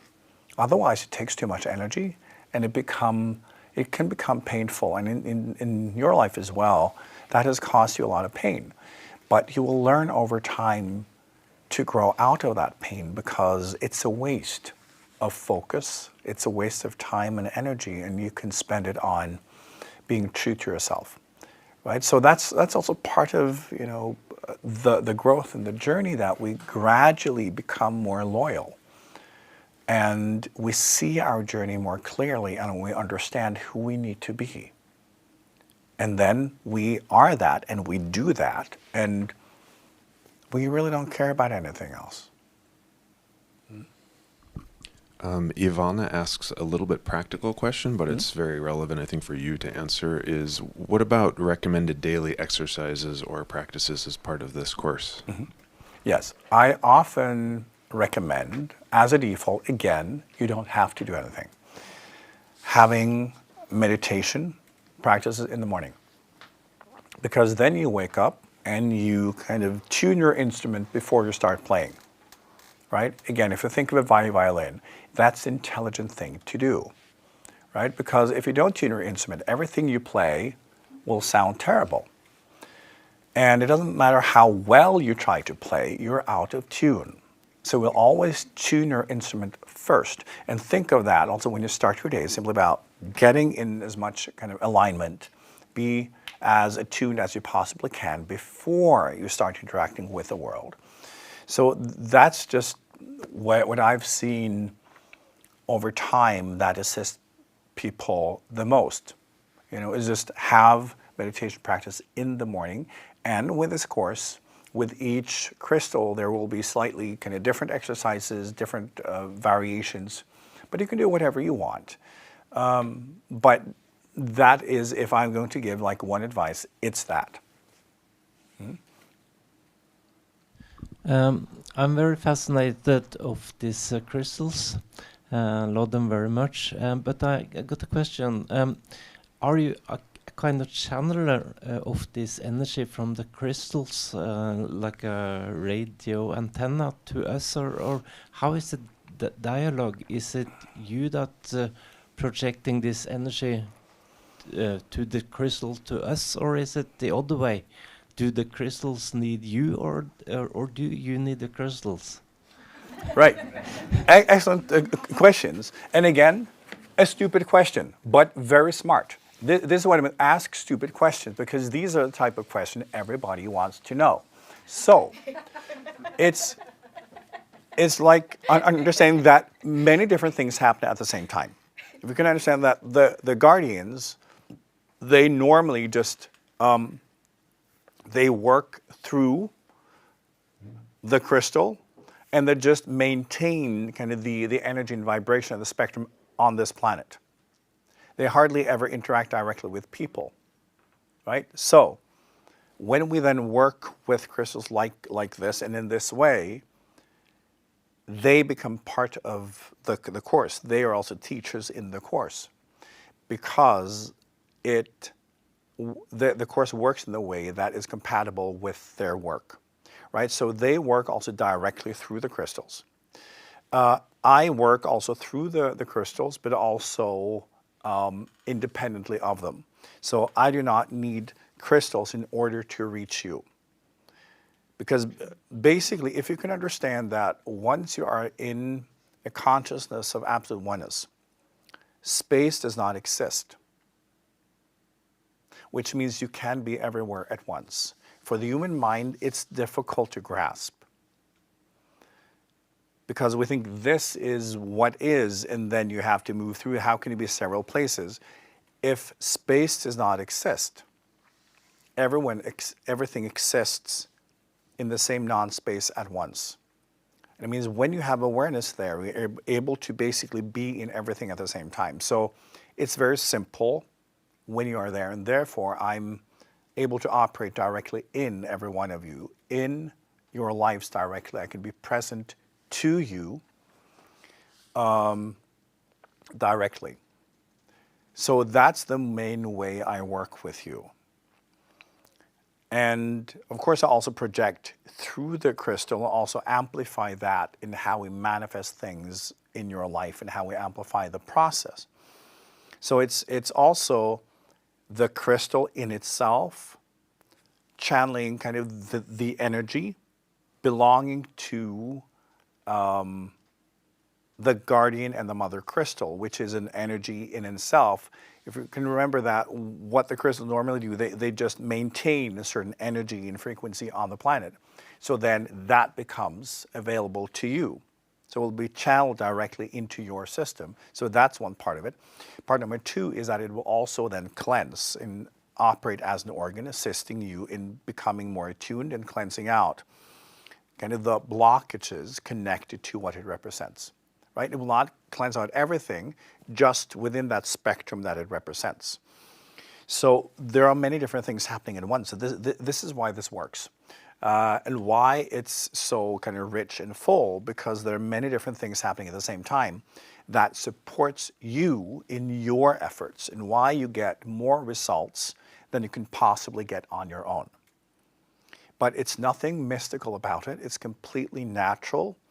And this is also, you know, if you're new to this, once you grow into all of this and the things that can now sound a little bit exotic, it will just get normal to you because you get it, right? So you just have to give yourself a few months and you'll get it. Mm-hmm. Do we have any other questions? We're down to just a practical question that I can take Yes. afterward. I think the time has come for Andy to give more of that kind of practical information, but you can come up here and I can also fill in if there are any other types of questions.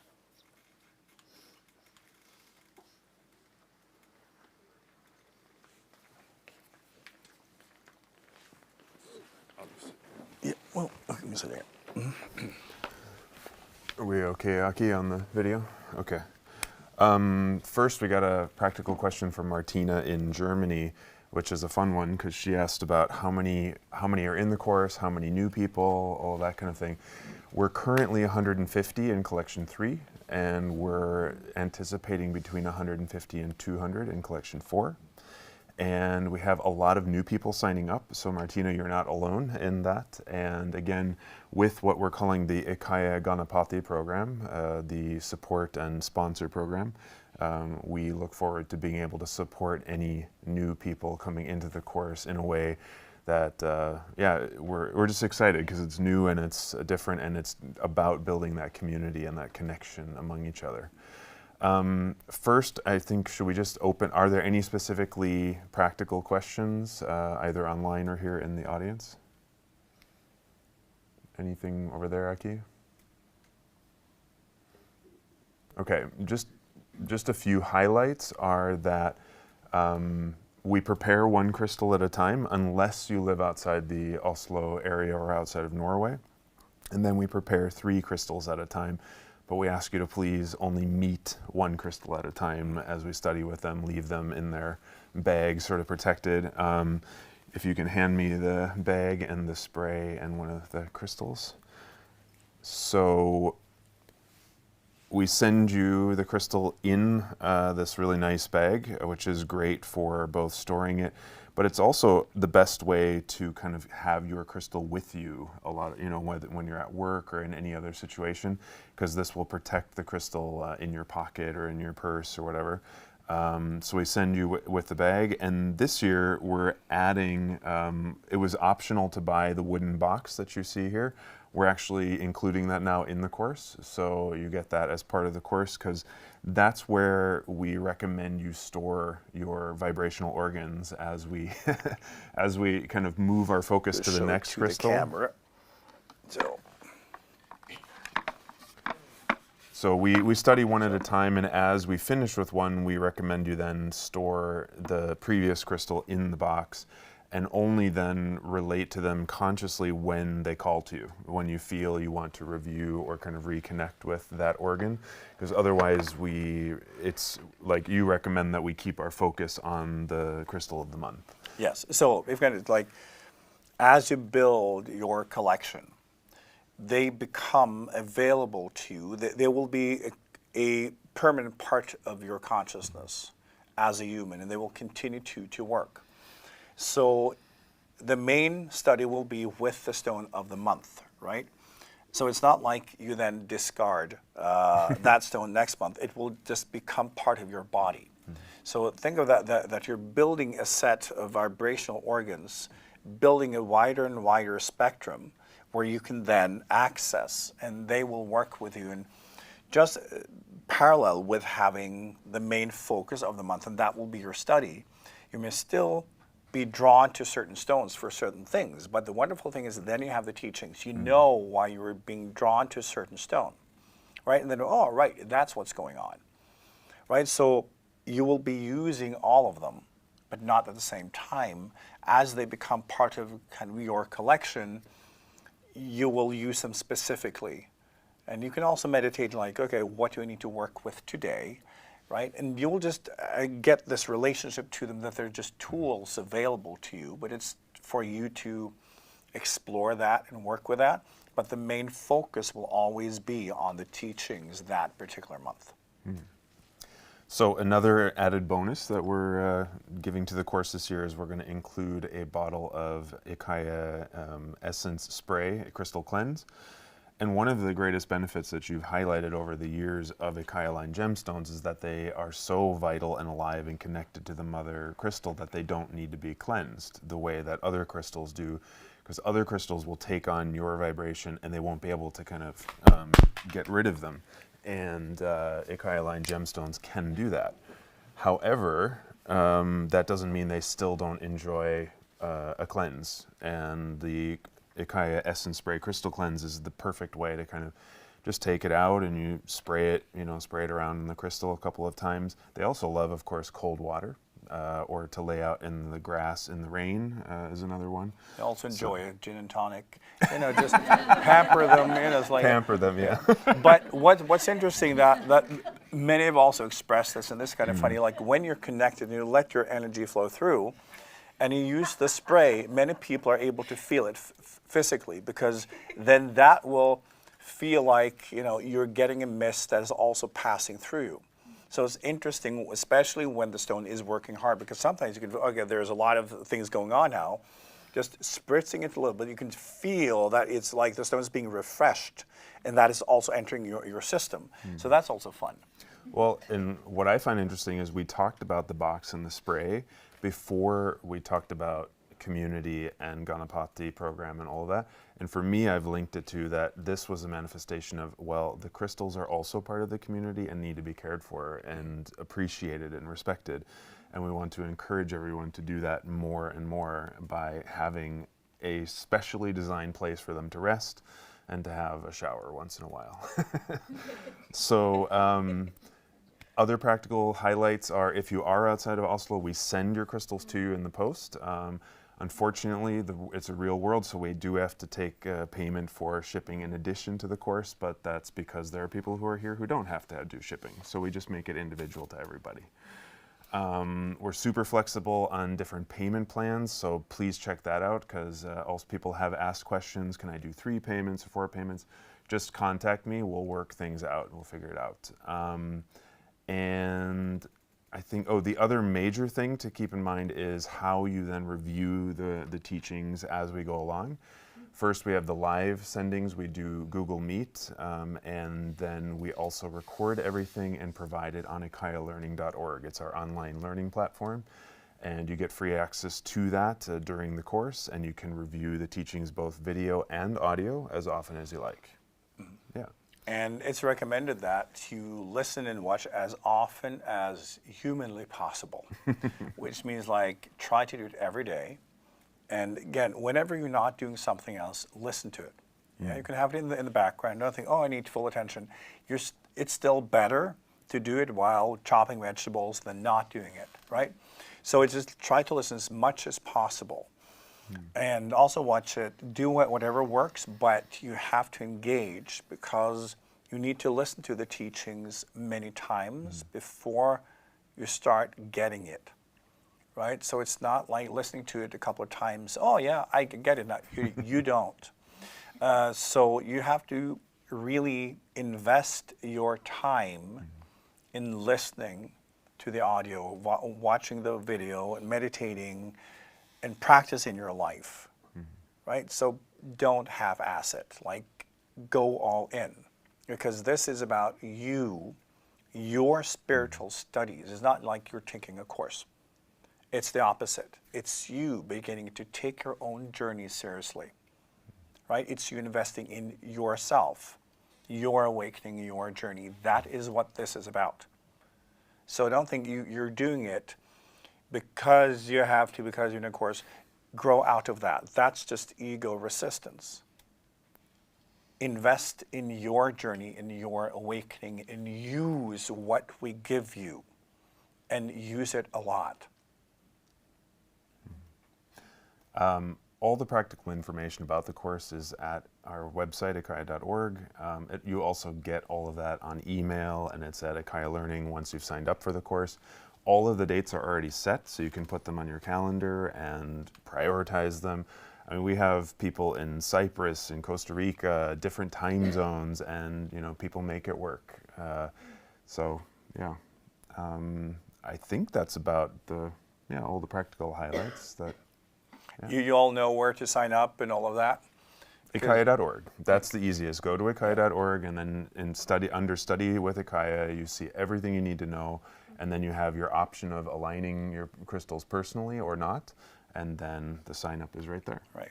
And also you can still share this with other people are interested in real spiritual studies. Like if they're more in the alternative thing, no. Because it's completely okay where people are, right? There's nothing wrong with being in religion or being in this, you're doing that, because we all do what is in harmony with our exact point of evolution, right? And then we do what we need to do. And then as our consciousness grows, we have other needs, right? But if you know someone who would benefit from taking part in this study program, please talk with them. Please also show them, this will be on YouTube, so please inform them, right? We really want to make this work grow. Not just to make this work grow, but because there are so many people out there that are done with religion, done with dogma, done with submission, done with the bullshit, right? And this is for all of them. But it's not like they will just find it by themselves. They have to be introduced. So all of you, if you know someone that you think will be ready, please introduce them. The only deadline for sign up we've set is a practical one of the 5th of June, but honestly, that's just so that we can get the personal alignment done and ship them in time for people outside of Oslo. But truth be told, we do what we have to do to make it work. So because it is for you, it's not for us, right? So if someone connects with this work through you, we will figure it out. If they sign up 5 minutes before the course starts on the 21st of June, we'll make it work. Somehow. We'll figure it out. But please don't wait until then. But still, that's not for you guys. That's for the new people who you're inviting in. But try also in the people to kind of recognize those that are ready, right? Those who are not from here, and who do not feel at home in the historic kind of spirituality on this planet, right? And are more in line with the direct studies of how things actually work, who want to wake up for real instead of talking about it, but who are willing to put in the work, right? There are so many people around the world who are waiting for this, but we have to find them. So, if you know anyone, please reach out. Please. Any other stupid questions before we go? Seriously, anything. If anything's on your heart. The sooner you sign up, the earlier the next collection start working. Oh, that's a good point. Yes. Yes. Ingvild, she had felt the course already begin. That's because she's already signed up. As soon as you sign up now, because the course is sort of in motion, you will feel it and your life will begin to change already now, even before. Yes, it's basically as a leaf, you will attach yourself to the tree. So the energy of the course will then start flowing through you. And for a lot of people, that is something they feel almost immediately, because when you have that commitment, then you connect and the flow will start working with you immediately. So that's another benefit. You get more time to prepare and to kind of climatize yourself to be more in harmony with the course. So also for that reason, it's always smart to sign up as kind of early as possible, because that kind of calibration process will begin immediately. And if you have something you're waiting for to sign up, but you know you're going to sign up, just sign up and then send me an email with what it is you're waiting for, and then we'll make it work. Yeah. So that's it for tonight. Thank you so much for coming, and Thanks, hope everybody. to see you all at the course. Thank you. Thank you.